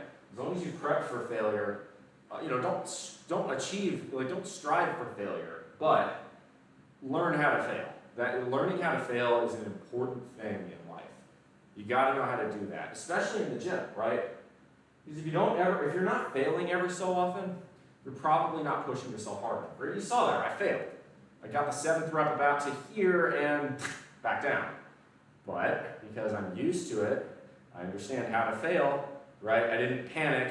I didn't have an anxiety attack when the bar came back down. I didn't go, oh God, what do I do? What do I do? No, it's calm. Readjusted my grip to a bench and up it comes. Easy. Worst case, I could have tilted it off to one side. These people face that I don't understand. Fear of success into hating themselves. Yeah, I don't understand those either. I think that usually goes from like childhood traumas, but I don't have, as you know, I don't take much stock in psychotherapy or any of that jazz, so that's all psychological stuff. Just power through it, be a man.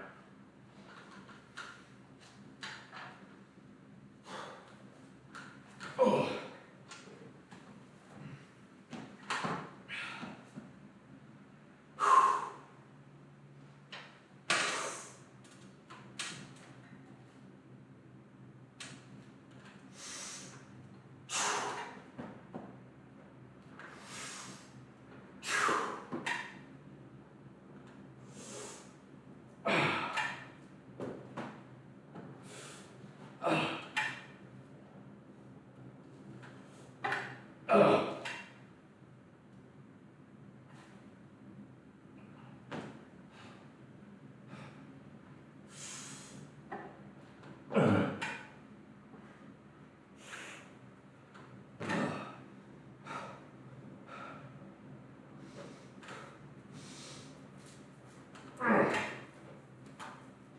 Oh, it's hard. Fuck.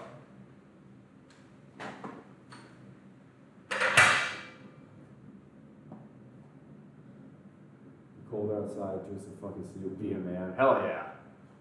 Hey, soup is good food. Bone broth is like one of the best things you can put in your body in there for your immune system.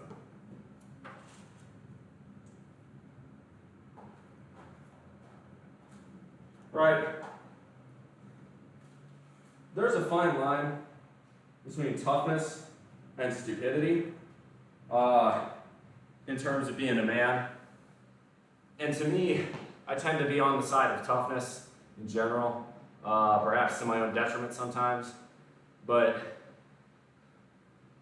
you gotta have some bravery, man. You gotta have some fucking nuts. You know, if you don't, life's gonna pass you by, and good opportunities will pass you by as well. All right. So next up, we're gonna do JM press. For those of you who don't know what a JM press is, okay?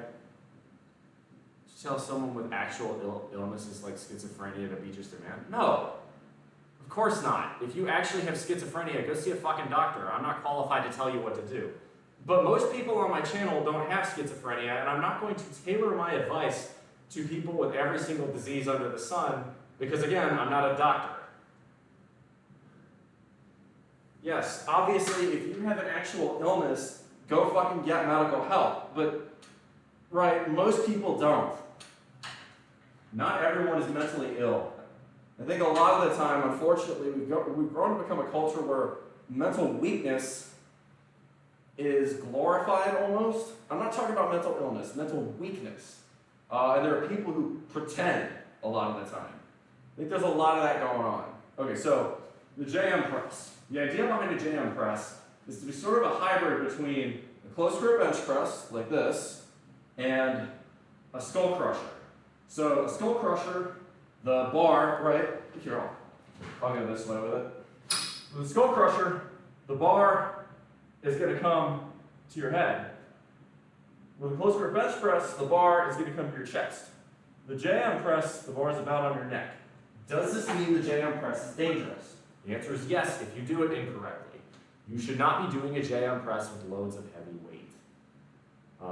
But Thanos, obviously no. If you have schizophrenia, right, like that's a serious mental illness, and go seek the appropriate channels for help. That's not who I am. I think that's a bit like I'm not tailoring my audience to that.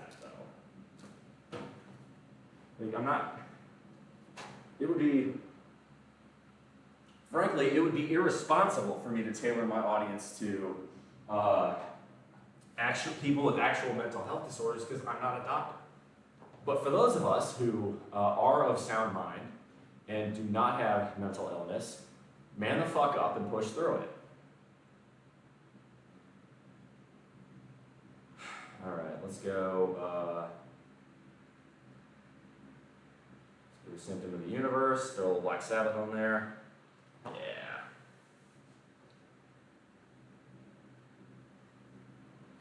Right, psychotherapy can be useful, but it can also sometimes be just as harmful.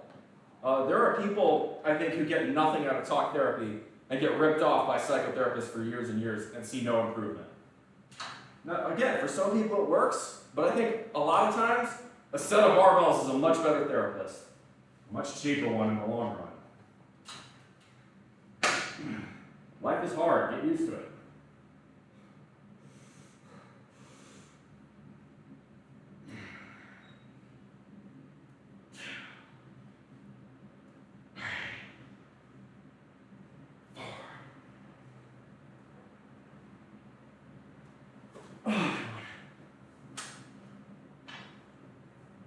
Come on.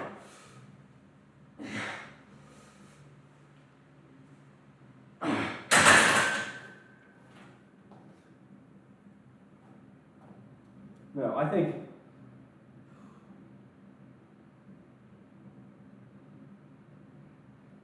right, like for me, if I'm honest, I think psychotherapy would be incredibly counterproductive. Like talk therapy would be incredibly counterproductive. I get way more out of hitting weights and writing down my thoughts in a journal. And some people say that's a form of psychotherapy. Perhaps, but to me, right, like you get what I'm talking about. Now talk therapy works for a lot of people, but I think I've seen people who are like, everybody needs talk therapy, everybody needs therapy. No, no, no, no, no, 1,000 times no. That's insane.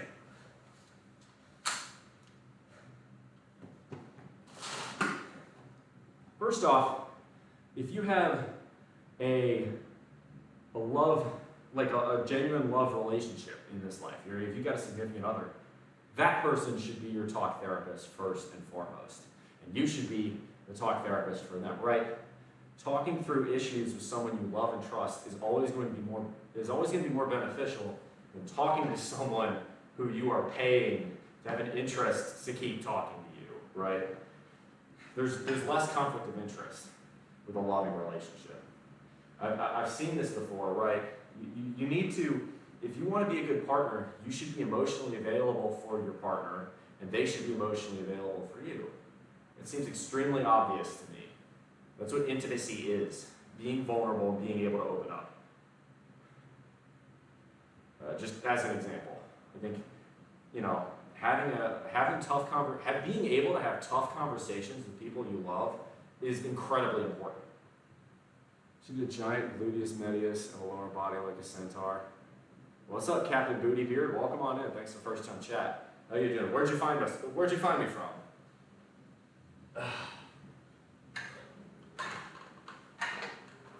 All right, let's go. Just once.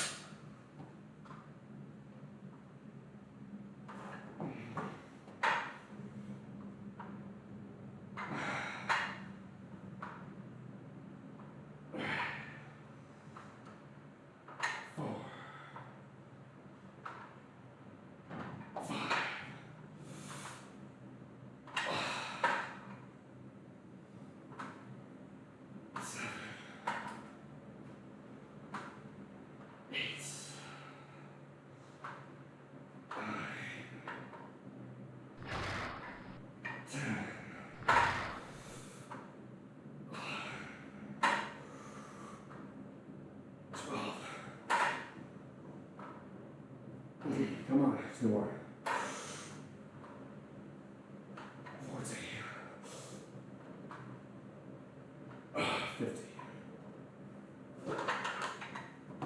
Hell, you really want to talk about psychotherapy? I'd sooner go see a dominatrix than I would a psychotherapist. If I really needed to have that kind of emotional release. Or, well, you get what I'm saying. I do think that today's glorification of mental issues is a problem. I got lucky and was able to turn to a church elder who has dealt with the same mental issues I have. I know my depression gets to be too much as help. Yes, and church can be that thing for a lot of people as well. Part of living a healthy life is having valuable social connections to the point where you can trust people to talk about serious issues you're having. I think that's something that, due to the rise of social isolation spurred on by coronavirus lockdowns, we have lost to an extent, and we need to get it back. Search Fitness, well, welcome. Glad to have you. Thank you very much for the follow, by the way. I think if you did follow, I'm not sure you did, but we are so close to 2,000 followers, so everyone counts at this point. Let's see here. So we did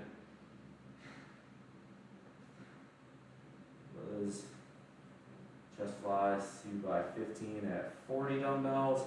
Next one we're going to do with 30, and we'll go for more reps. So another set of, so you've got, let's see, 2 more sets of jam, 2 sets of skull crushers, 1 set of chest flies, 1 set of arnold press, which is great. But yeah. Oh yeah, you did follow. Cool. Thank you. Yeah, each follow counts at this point. But yeah, no, I think there is a rather disturbing trend of mental illness getting glorified.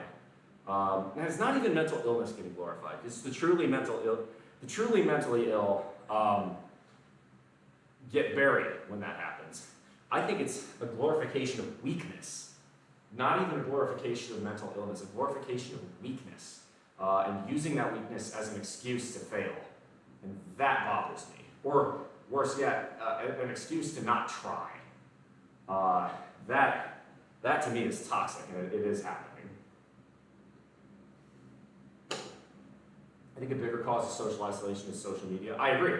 But think about what got embraced as a natural consequence of being locked down during the pandemic. Everyone turned to social media, which made the brain rot creep in that much more. So what I say on this channel a lot, don't get TikTok brain. Stay off of that shit. Twitter's not any better. But like, yeah, stay off of that shit. It ain't good for you. And I get, okay, that Twitch is a form of social media, but this is a much slower paced kind of thing, which means, you know, it's not going to milk your attention span for dopamine the same way TikTok or Twitter is. All right, I'm just a dude lifting.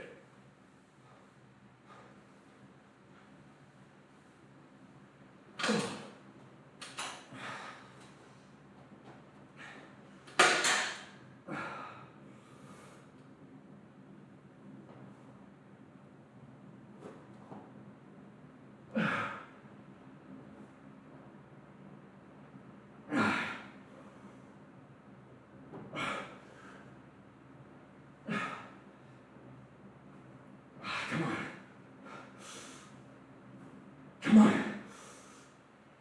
One more.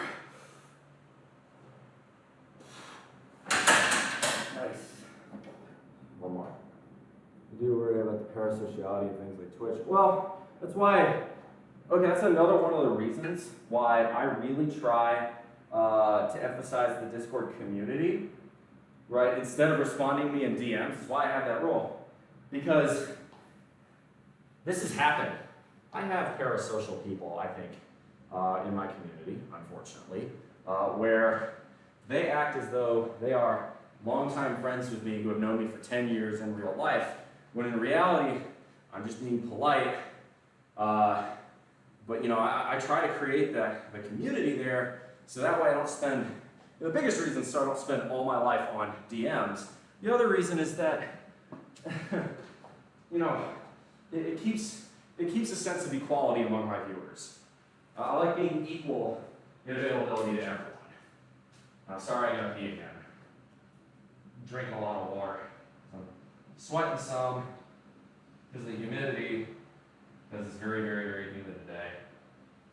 There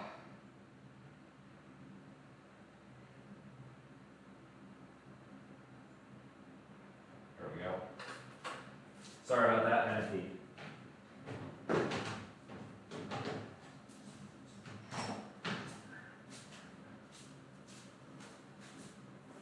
All right. I have Facebook once we never done the whole Snapchat, Insta, TikTok. So I do Snapchat, but only with people I know in real life. People ask me if I have a Snapchat, and if I haven't met you IRL, the answer is no. But yeah. But what are these relationships? Right. I try to keep a semblance of equality. That's really why I emphasize, you know, for questions like, how am I doing? Don't ask me that in my DMs, please. Ask that in the server, because that way you become part of a greater community. That way you meet other friends, right? It keeps the relationship less imbalanced than, right? Because if you're constantly blowing up my DMs, I will not have the bandwidth to respond to you in that way, just because I just have too many people doing that. And when that happens, that's how parasocial relationships get formed. So I think it's a healthier way to do it. So we can all have AI partners and never have to leave the digital world. Jesus Christ, that sounds like a dystopia. Fuck that. Touch grass. Okay. Let's go ahead and do another set. Actually, I think I'm going to do another set. I'm going to finalize my JM. I'm going to do my last JM set, and then I'm going to do another set of chest flies, skull crushers, Arnold press, and finish with skull crushers. If anything, come to Bull's Discord for Boar. Boar does a lot of trolling. He is funny. We have Twitch, Discord, YouTube. That's what I have. Fewer social media sites. You're on, the healthier your mental state is. I would agree with that. You know, pick one or two, develop a small community, and try not to use it too much. It's like Reddit is toxic. Twitter is even more toxic. Facebook is toxic. Instagram is super toxic. And TikTok is the worst of them all.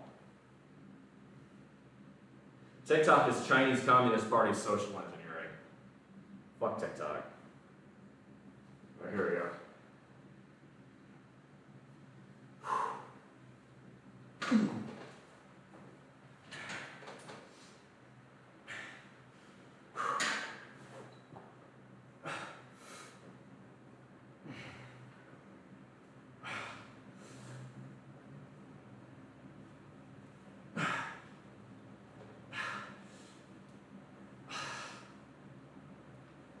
Come on. Come on.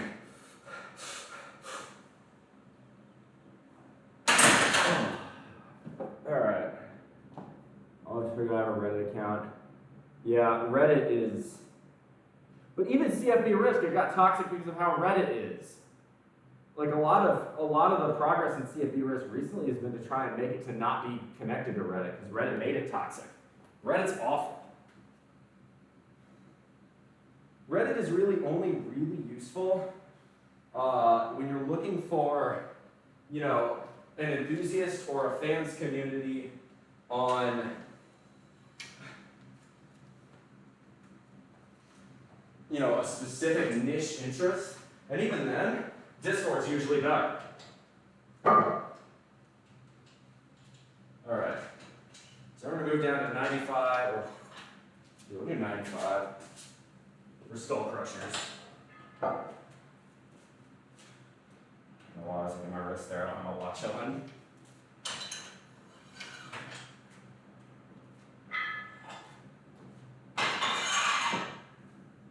Speaking of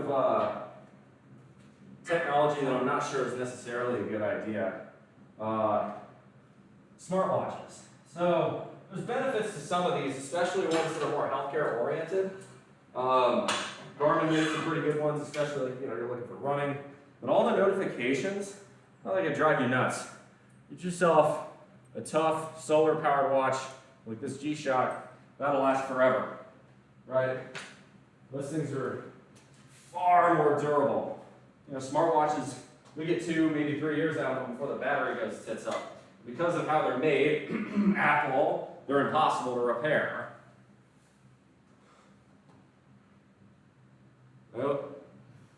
I use YouTube for music, but there are some YouTubers I really like. Twitter to me is the second worst. I think the worst, if I had to rank them, is TikTok's the worst, then Twitter, then Instagram, then Reddit, in that order. Then probably Facebook. They're all terrible. All right.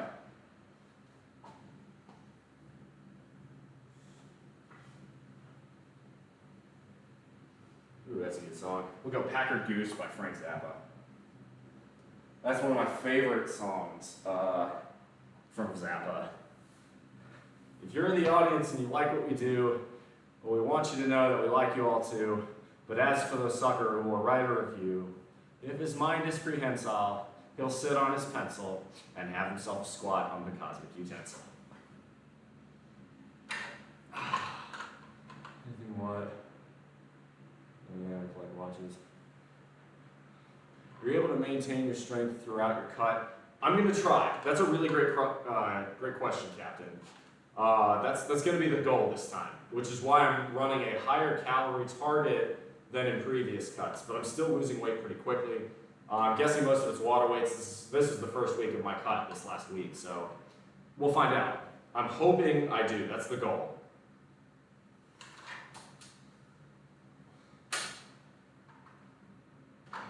There we go, that's better.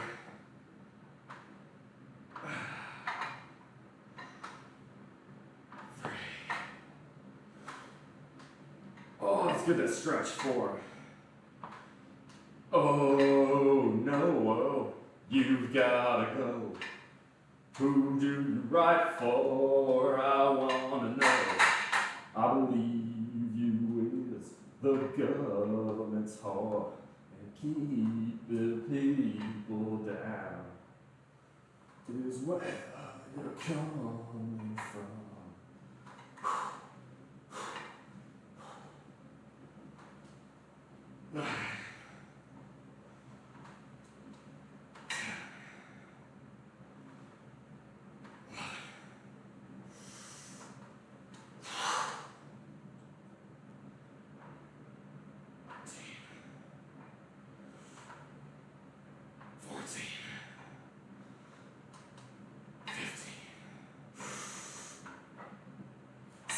Come on.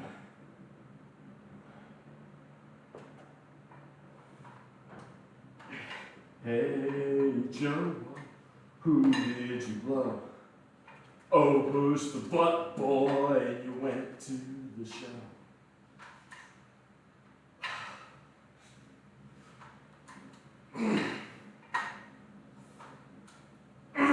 Come on, one more.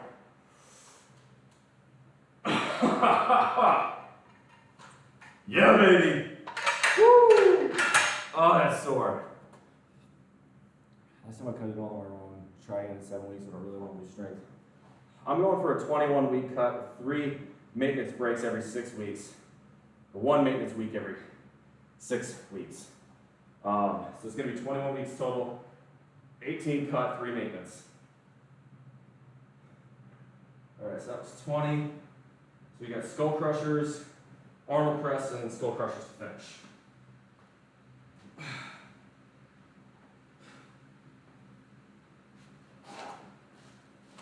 So we're going to go the opposite way here.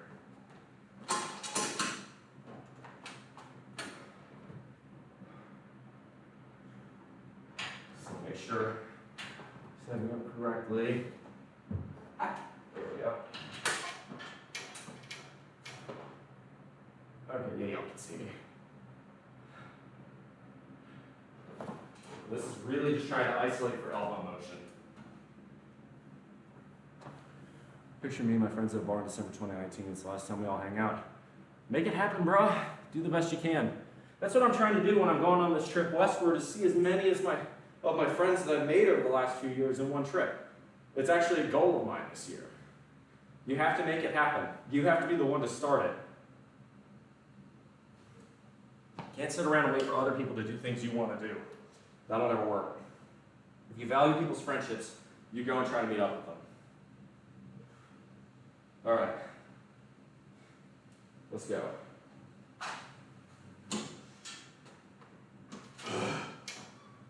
God, I love Frank Zappa so much. He was so fucking talented. Dude was a genius.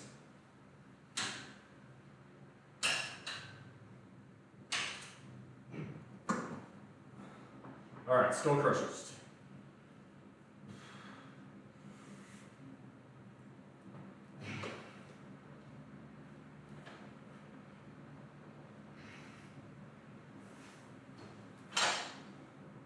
That's better. A little wider grip.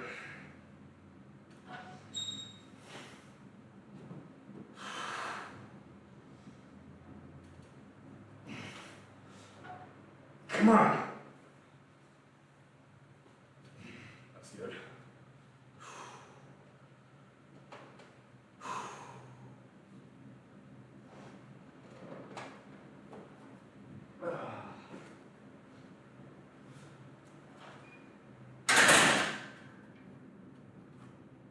All right, now we do Arnold press for 1 set. Burn up the shoulders. We do 40-pound dumbbells, and real nice and slow on these. Get some kill off the delts, should be real nice. We'll go from there. Yeah, so when I cut last time, I think I was a bit too aggressive, and I lost some strength too.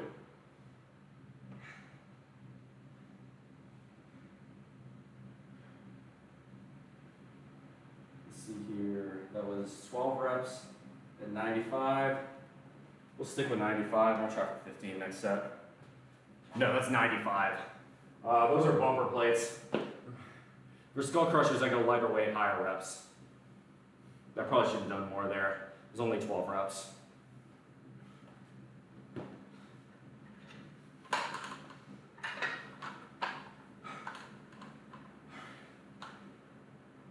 So this is our penultimate set right here. So we'll finish this, we'll finish skull crushers, we'll have a Q&A, and then that'll be it for today's stream. Tomorrow is a rest day. I'm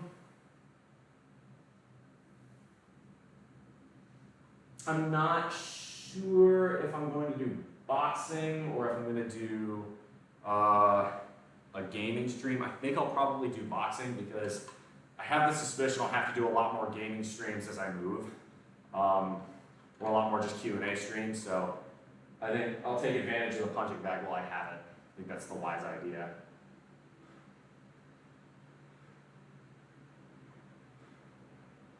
All right.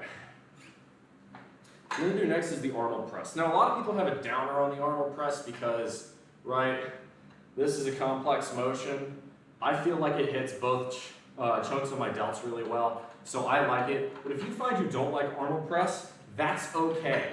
You can do regular pronated grip, shoulder press with a dumbbell, or you can do side grip. Both are excellent. There's nothing wrong with, mixing it up and figuring out which one works for you. I like the twist in it. Cut a lot of carbs and a lot of high intensity cardio.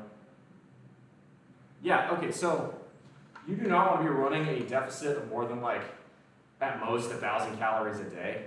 If you're running a big 4-digit deficit, you're going to lose muscle mass. You're not giving your body enough nutrients to function. This is why those biggest loser programs always cause rebound weight. It's not smart. It's not sustainable. Okay. I gotta focus up. Come on. Got one more set. So for this, I'm gonna really try and go slow. The goal is really slow control reps here.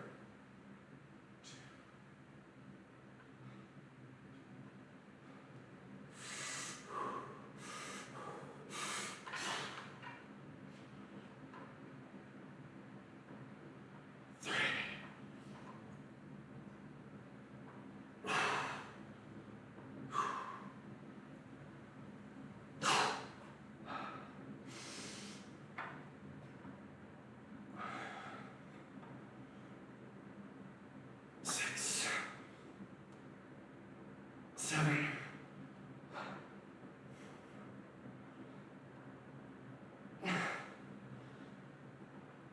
10, come on.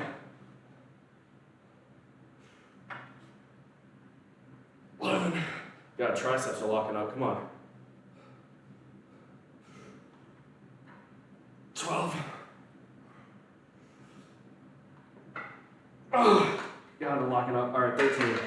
Woo, that's hard.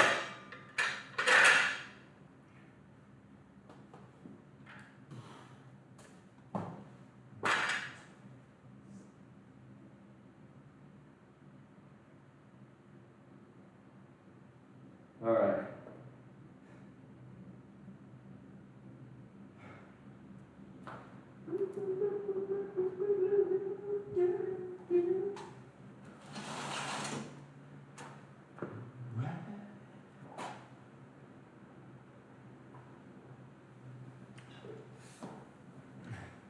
Yeah, sometimes the shoulder press machine is really good. I prefer free weights in general. They require more control, more balance, more stability than a machine does, or a cable. Well, cables can be really useful. I don't like doing cable stuff for high strength exercises, but cables can be the best thing for hypertrophy. I love cables on triceps. Single arm kickbacks, fantastic. I don't like dumbbell kickbacks as much because, right, when you're doing a dumbbell kickback, this whole range of motion here is a lot easier with a dumbbell, and you're limited by this section of the motion here, right? Whereas with the cable, it's uniform resistance. So that's one example where I actually prefer cables to free weights. But a kickback or a single arm push down, that's very much a hypertrophy-oriented exercise. You're not going to be doing sets of 3 for max weight on those, right?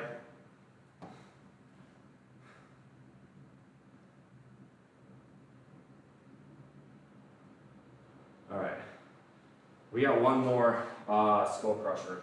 I'm gonna try and hit this hard, and then that'll be it.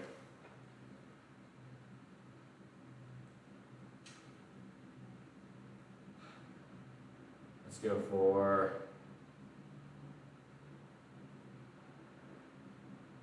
a little rush. I like that. Yeah, let's go a little rush. We'll go a little limelight to finish her off here. It was a good workout. I went slow today, but who cares?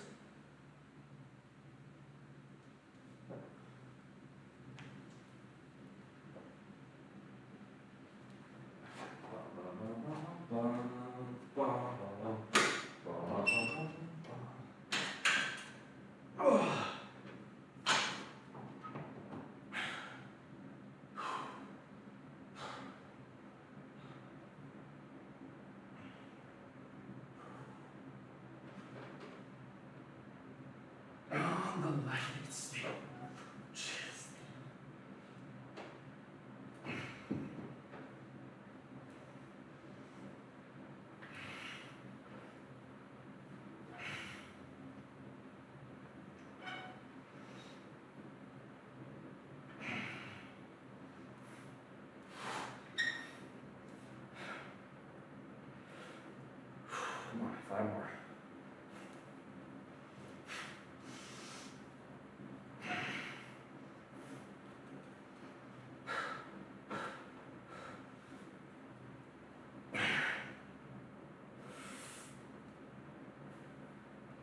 God! Oh, that last one hurt. Fuck! Oh, yes! Get on.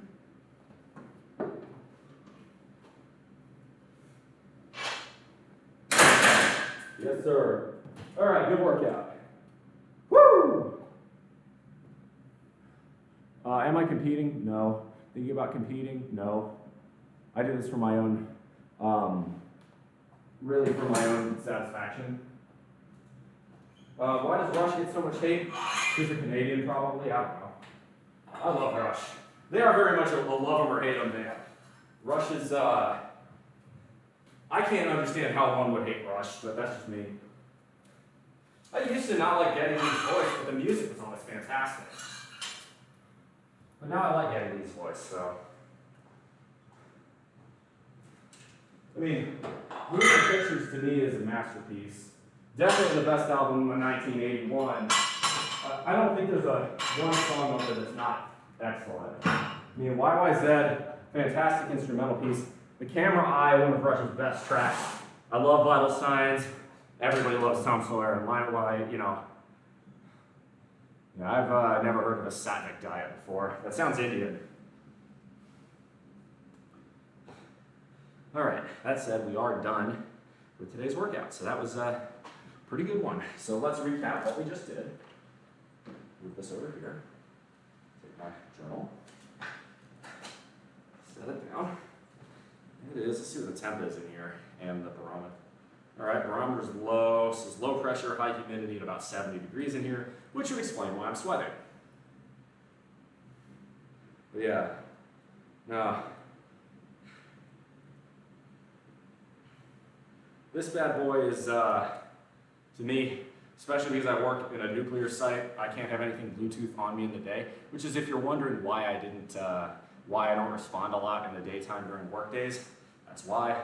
This thing's solar powered, near indestructible, and to be honest, especially on a bigger guy like me, I think it looks pretty badass. The 94, they came out with a new arrangement. They came out with, so this is the 9400 arrangement they've been making that for 10 odd years. They came out with a new one that is GPS and Bluetooth equipped, and it looks pretty cool, but because I'm a nuclear worker, I can't wear it. Ayurvedic principles thought aid to elevating consciousness. Okay, but like Sattvic diet, so okay, yes, that's cool, but what specifically, like, how does one create, like, how does one do a Sattvic diet? What are you eating? How are you eating? When are you eating? Can you specify a bit? Let's see here. Let me write that down. That was 15. Okay, so here's what we did today. We did shoulder press, 3x6 at 175. Behind the neck press, 7 at 145, 12 at 125. We did sets of raises, front and side. First with 40-30, second with 30-20, for sets of 10 and 12 respectively. We did Arnold press, one set of 13 and 40-pound dumbbells to really burn out the delts.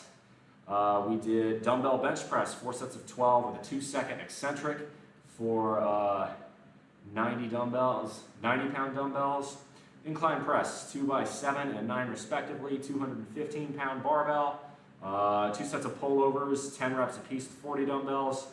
2 sets of chest flies, 115, 120 reps with 40 and 30 respectively. 3 sets of 10 on JM press at 125.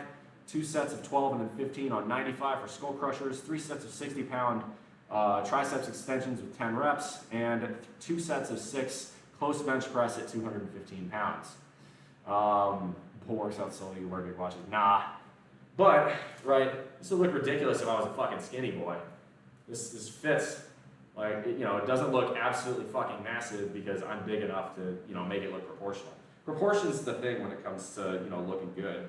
If I had a giant, it's part of why I've been really working on my delts and my lats, right? Because I have a big chest, my pecs are really well developed, but it doesn't look right, when I had, like last year, I tried lat spreading, I couldn't even see my lats outside of my pecs. Now I can, so it looks a little bit better. Same thing with you don't want huge fucking gun biceps without the triceps to make them look proportional, as an example. But I will say one cool thing about a pull workout is, especially you're working pull downs, you're working curls, right? A lot of blood's flowing through the forearms, and you notice it.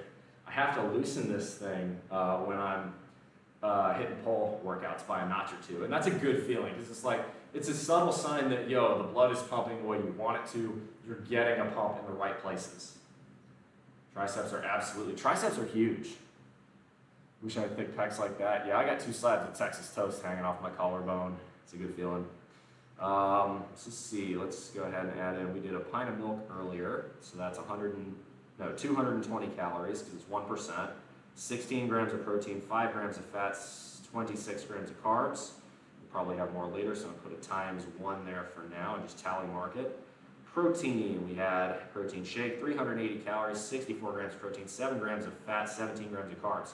Yesterday was Friday, so Catholic, can't eat meat. Makes it a little bit more difficult. Ended up really on track for calories and protein though. 2,890 calories, 231 grams of protein. That is bang on what we want. Day before was 2,880. Day before was 2,840. Day before was 3,190. So, day before was 3,130. So I've been, really pretty consistent so far. So I'm pretty happy with how that's going. I'm definitely pleased about that. Sattvic foods are landed seed vegetables, fruits, sprouted grains, nuts and seeds, dairy products, legumes, and beans. Only water, fruit juice, and non-caffeinated herbal teas for drinks. I try not to drink fruit juice because that's straight sugar and it doesn't satisfy you. I prefer the whole fruit. Fiber is good for you.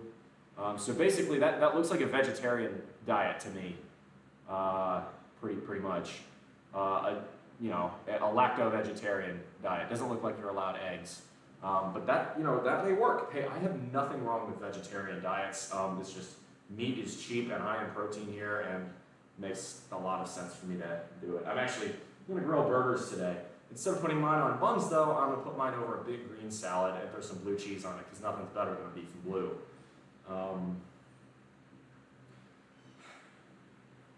That's probably what I'm going to do. I'm excited for that. The weather's starting to dry out, so I should be able to grill, which will make me happy. I like grilling. I haven't really busted out the flat top. It's going to be really nice. Yeah.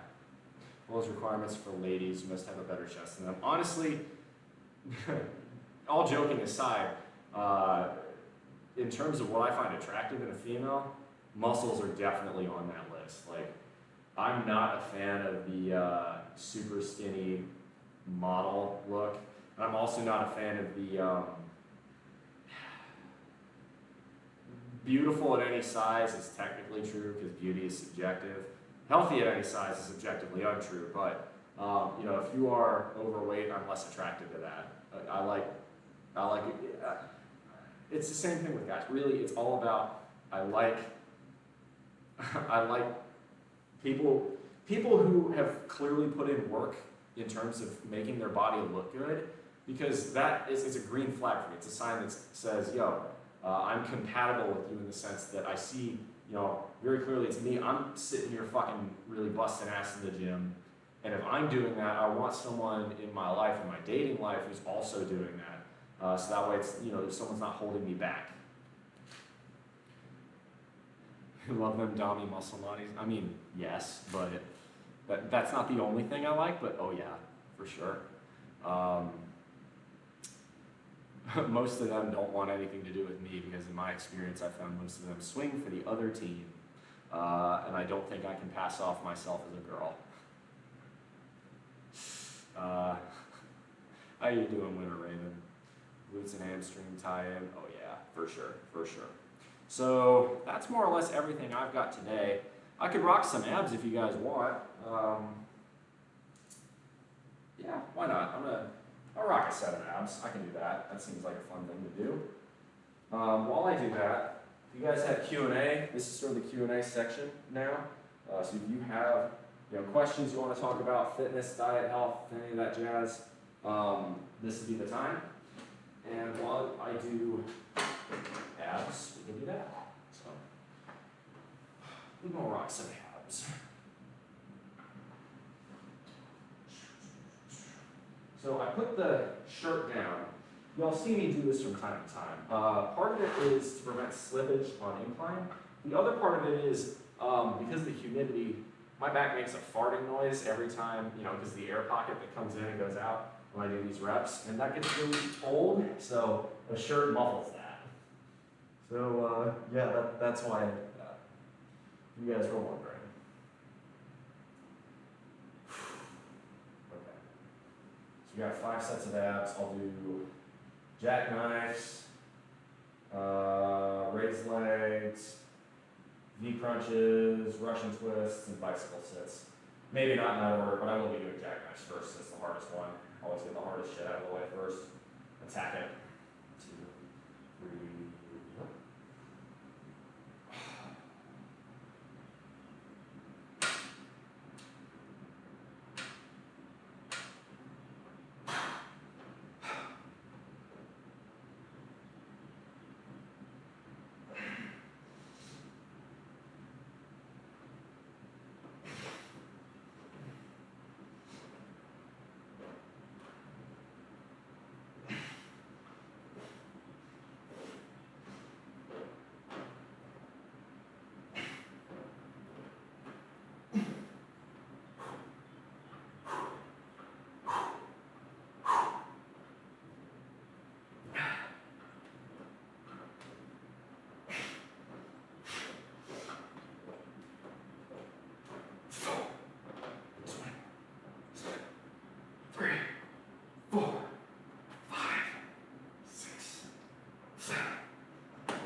Good. It's good. Just give some oblique focus on the Russian twists. You ever had your calves massaged? Deep tissue massage. My friend in Salt Lake. I always feel bruised. It's tough. I love a deep tissue massage, but yeah, you'll feel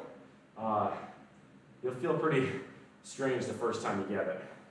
It's a good feeling though. Russian twists. Whoa, falling into that crack. That's better.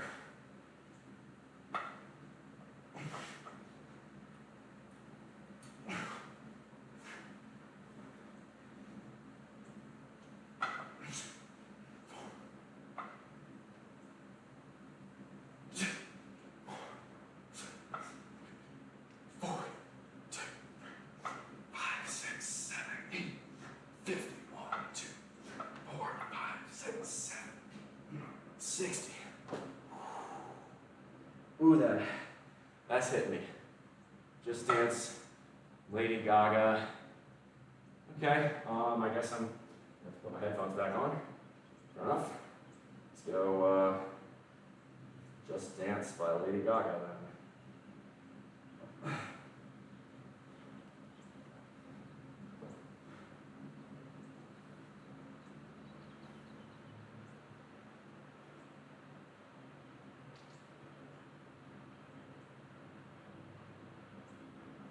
Perfect, okay. Just Dance, Lady Gaga. Okay. There we go.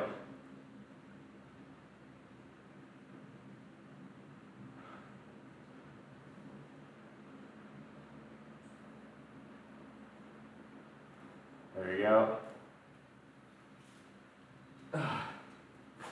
Definitely not music I normally listen to, but I feel like Lady Gaga is the 21st century equivalent to what Madonna was in the 20th century. It's not a criticism, by the way. Madonna was pretty good in her heyday. You know? I feel like, but without Madonna, Lady Gaga isn't a thing.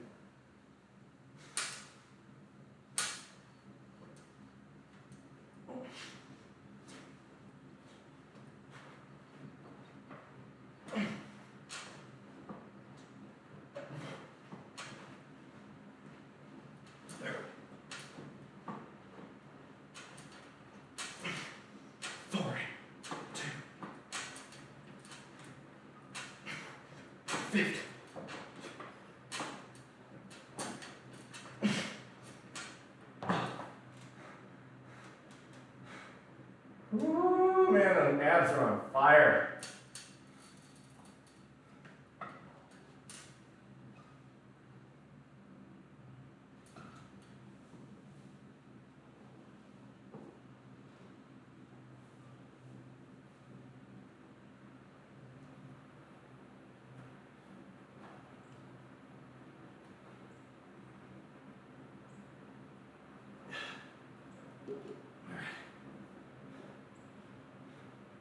Just dance. Just abs. Just abs.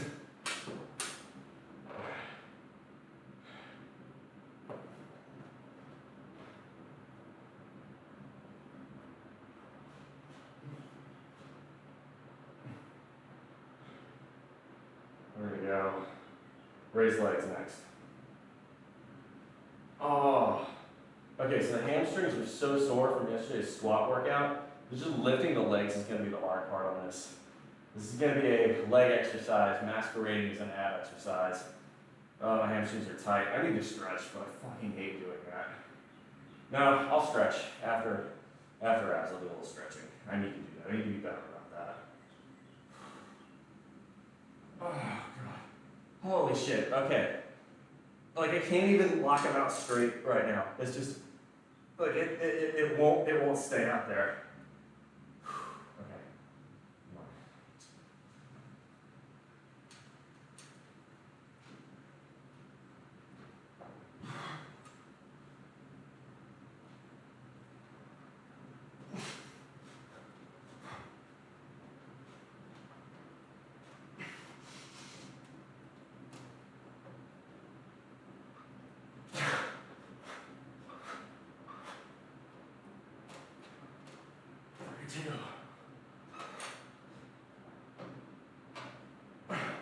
Oh, God, my legs.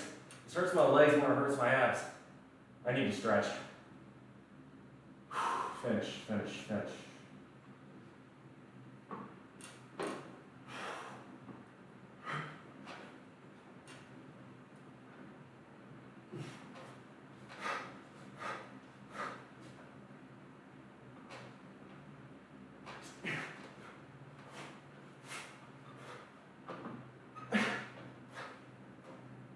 Okay, that's awful. My hamstrings are absolutely super tight. All right, I'm gonna do a toe touch real quick. Just trying to stretching out some. Oh my god. can't even touch my ankles. Holy shit. Yeah, my hammies are really tight. Here's sumo squat. No, my kryptonite isn't that. My kryptonite is stretching.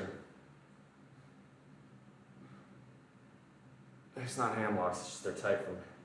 So I am strong like Bull. I'm also flexible like cinder block. Yeah, I could use a massage, but I could also use some more stretching.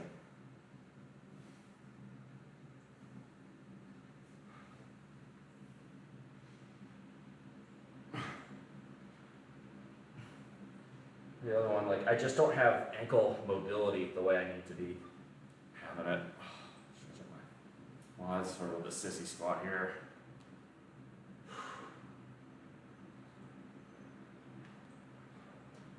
Oh, that feels good. Do a couple more of those. So sissy squat is just you get on your tiptoes and you squat down and try to keep your back up.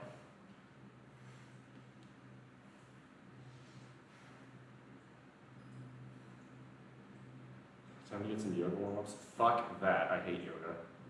I know I need to do it, I just, I don't like stretching. I really don't like stretching.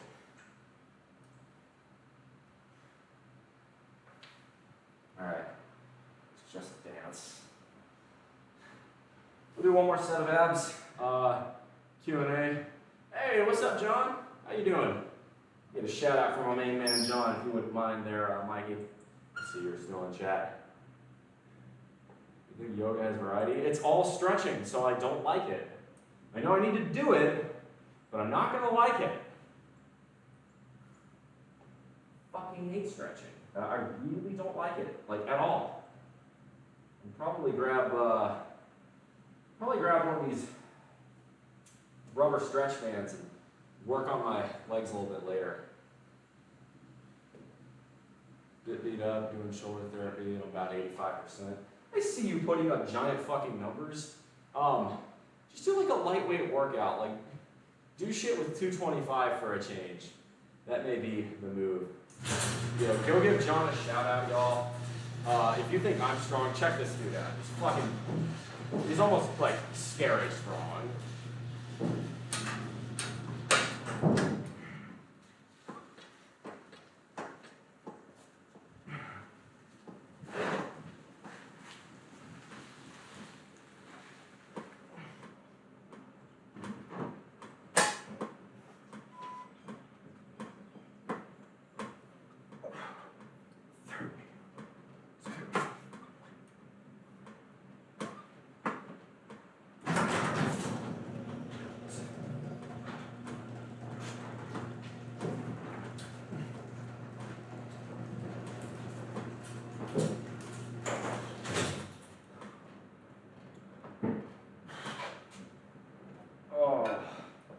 Alright, that's good enough on the abs. Let's talk Q&A. It is a big ass box, I agree.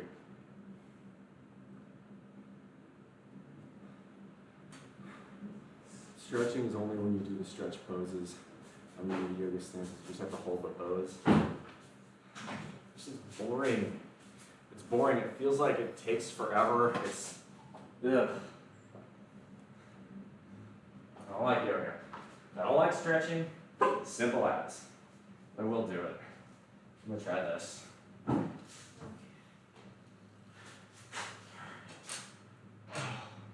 This should stretch out the hamstrings a little bit.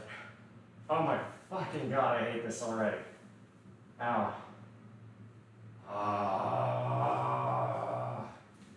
Fucking kill me. This is the hardest thing I've done today.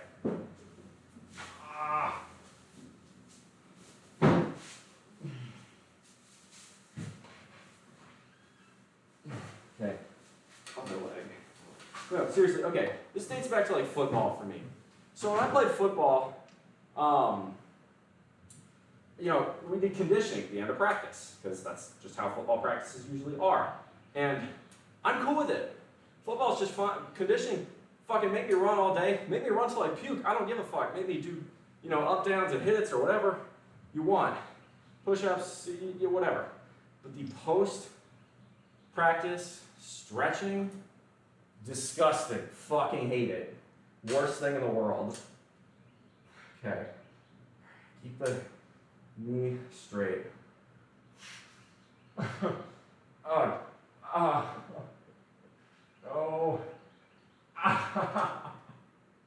I hate it so much. No. Come on. Come on.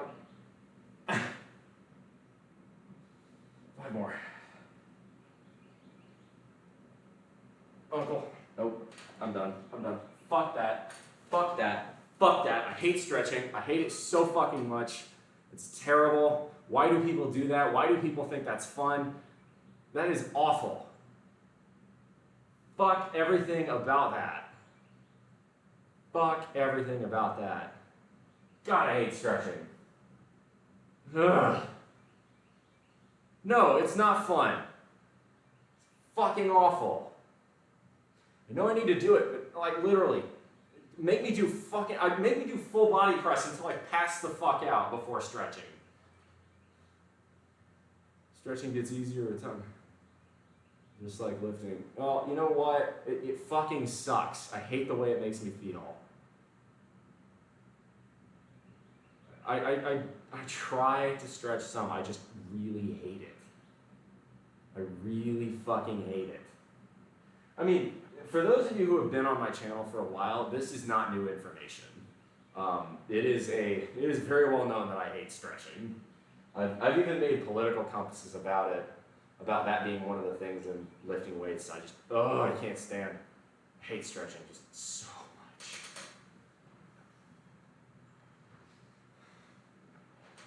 much.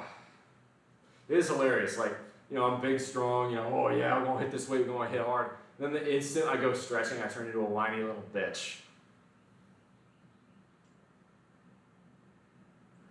That should be what I do. I should turn that into a channel points redeem for the sadists among my audience.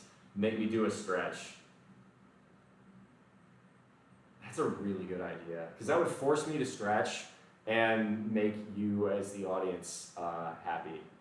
You stretch the muscle, it gets bigger. No, it doesn't. No, it doesn't. If you stimulate the muscle, it gets bigger.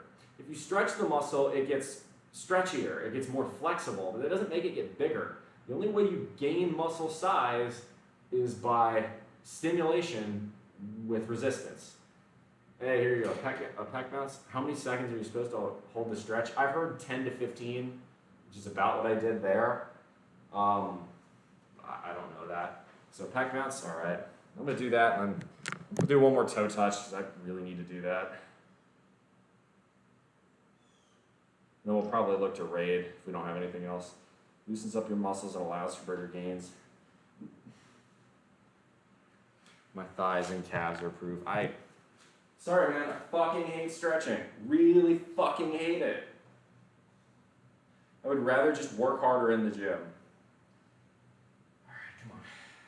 Forward.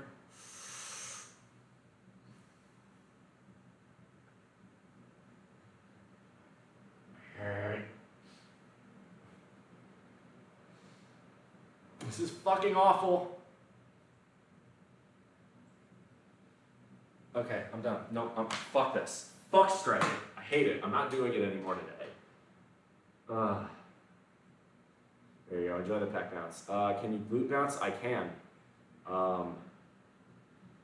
You weren't. I didn't used to be allowed to. Now I can. Okay.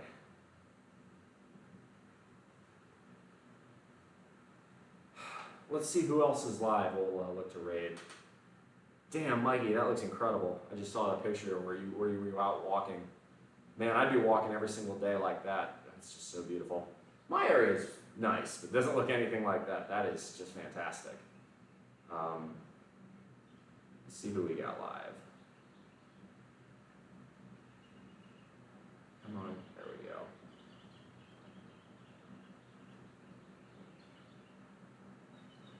Okay, who we got live? Celsi, BitLife, Bam Bam, Benjamin, Krulix. Frenek.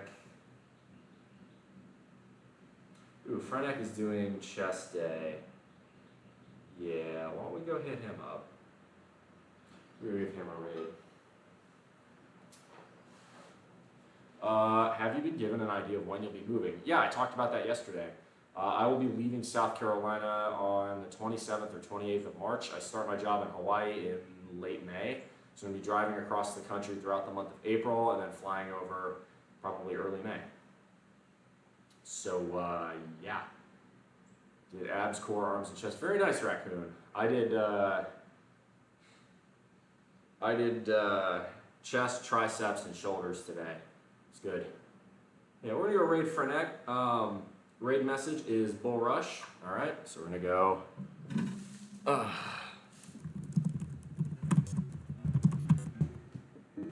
That's all right. You're shoveling snow. That's okay. I will be live again tomorrow for what it's worth at 9 a.m. Same time, same place. Probably do some boxing workouts. Won't be quite as long a stream, but it should be a good time. So that's, I think, gonna be it for me. We're gonna go raid Frenek. I have to make sure I spell that right. CIZSZEK. There's any extra H in there. Make sure I got that right. Frenek, yes. So raid message is Bull Rush. That is going to be it for me today, y'all. Thank you all very much for coming out. For the new followers, I will send you a little thank you message shortly. It's been great, y'all. I will be live again tomorrow, same time, same place. You know what it is. Tell all your friends. We're so close to 2,000 followers. Just a few more and we're there. Until then, y'all, make good decisions. Those good decisions form your actions. Those actions form your habits. Those habits form your values. Those values form an ethos to be the guides to start through the rough waters of life. Much love, y'all. Come in for the hug. And raid.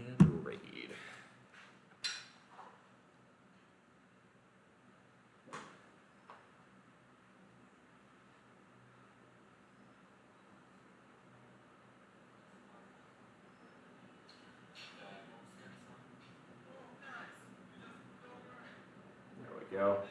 All right, YouTube, it's been good. Take it easy.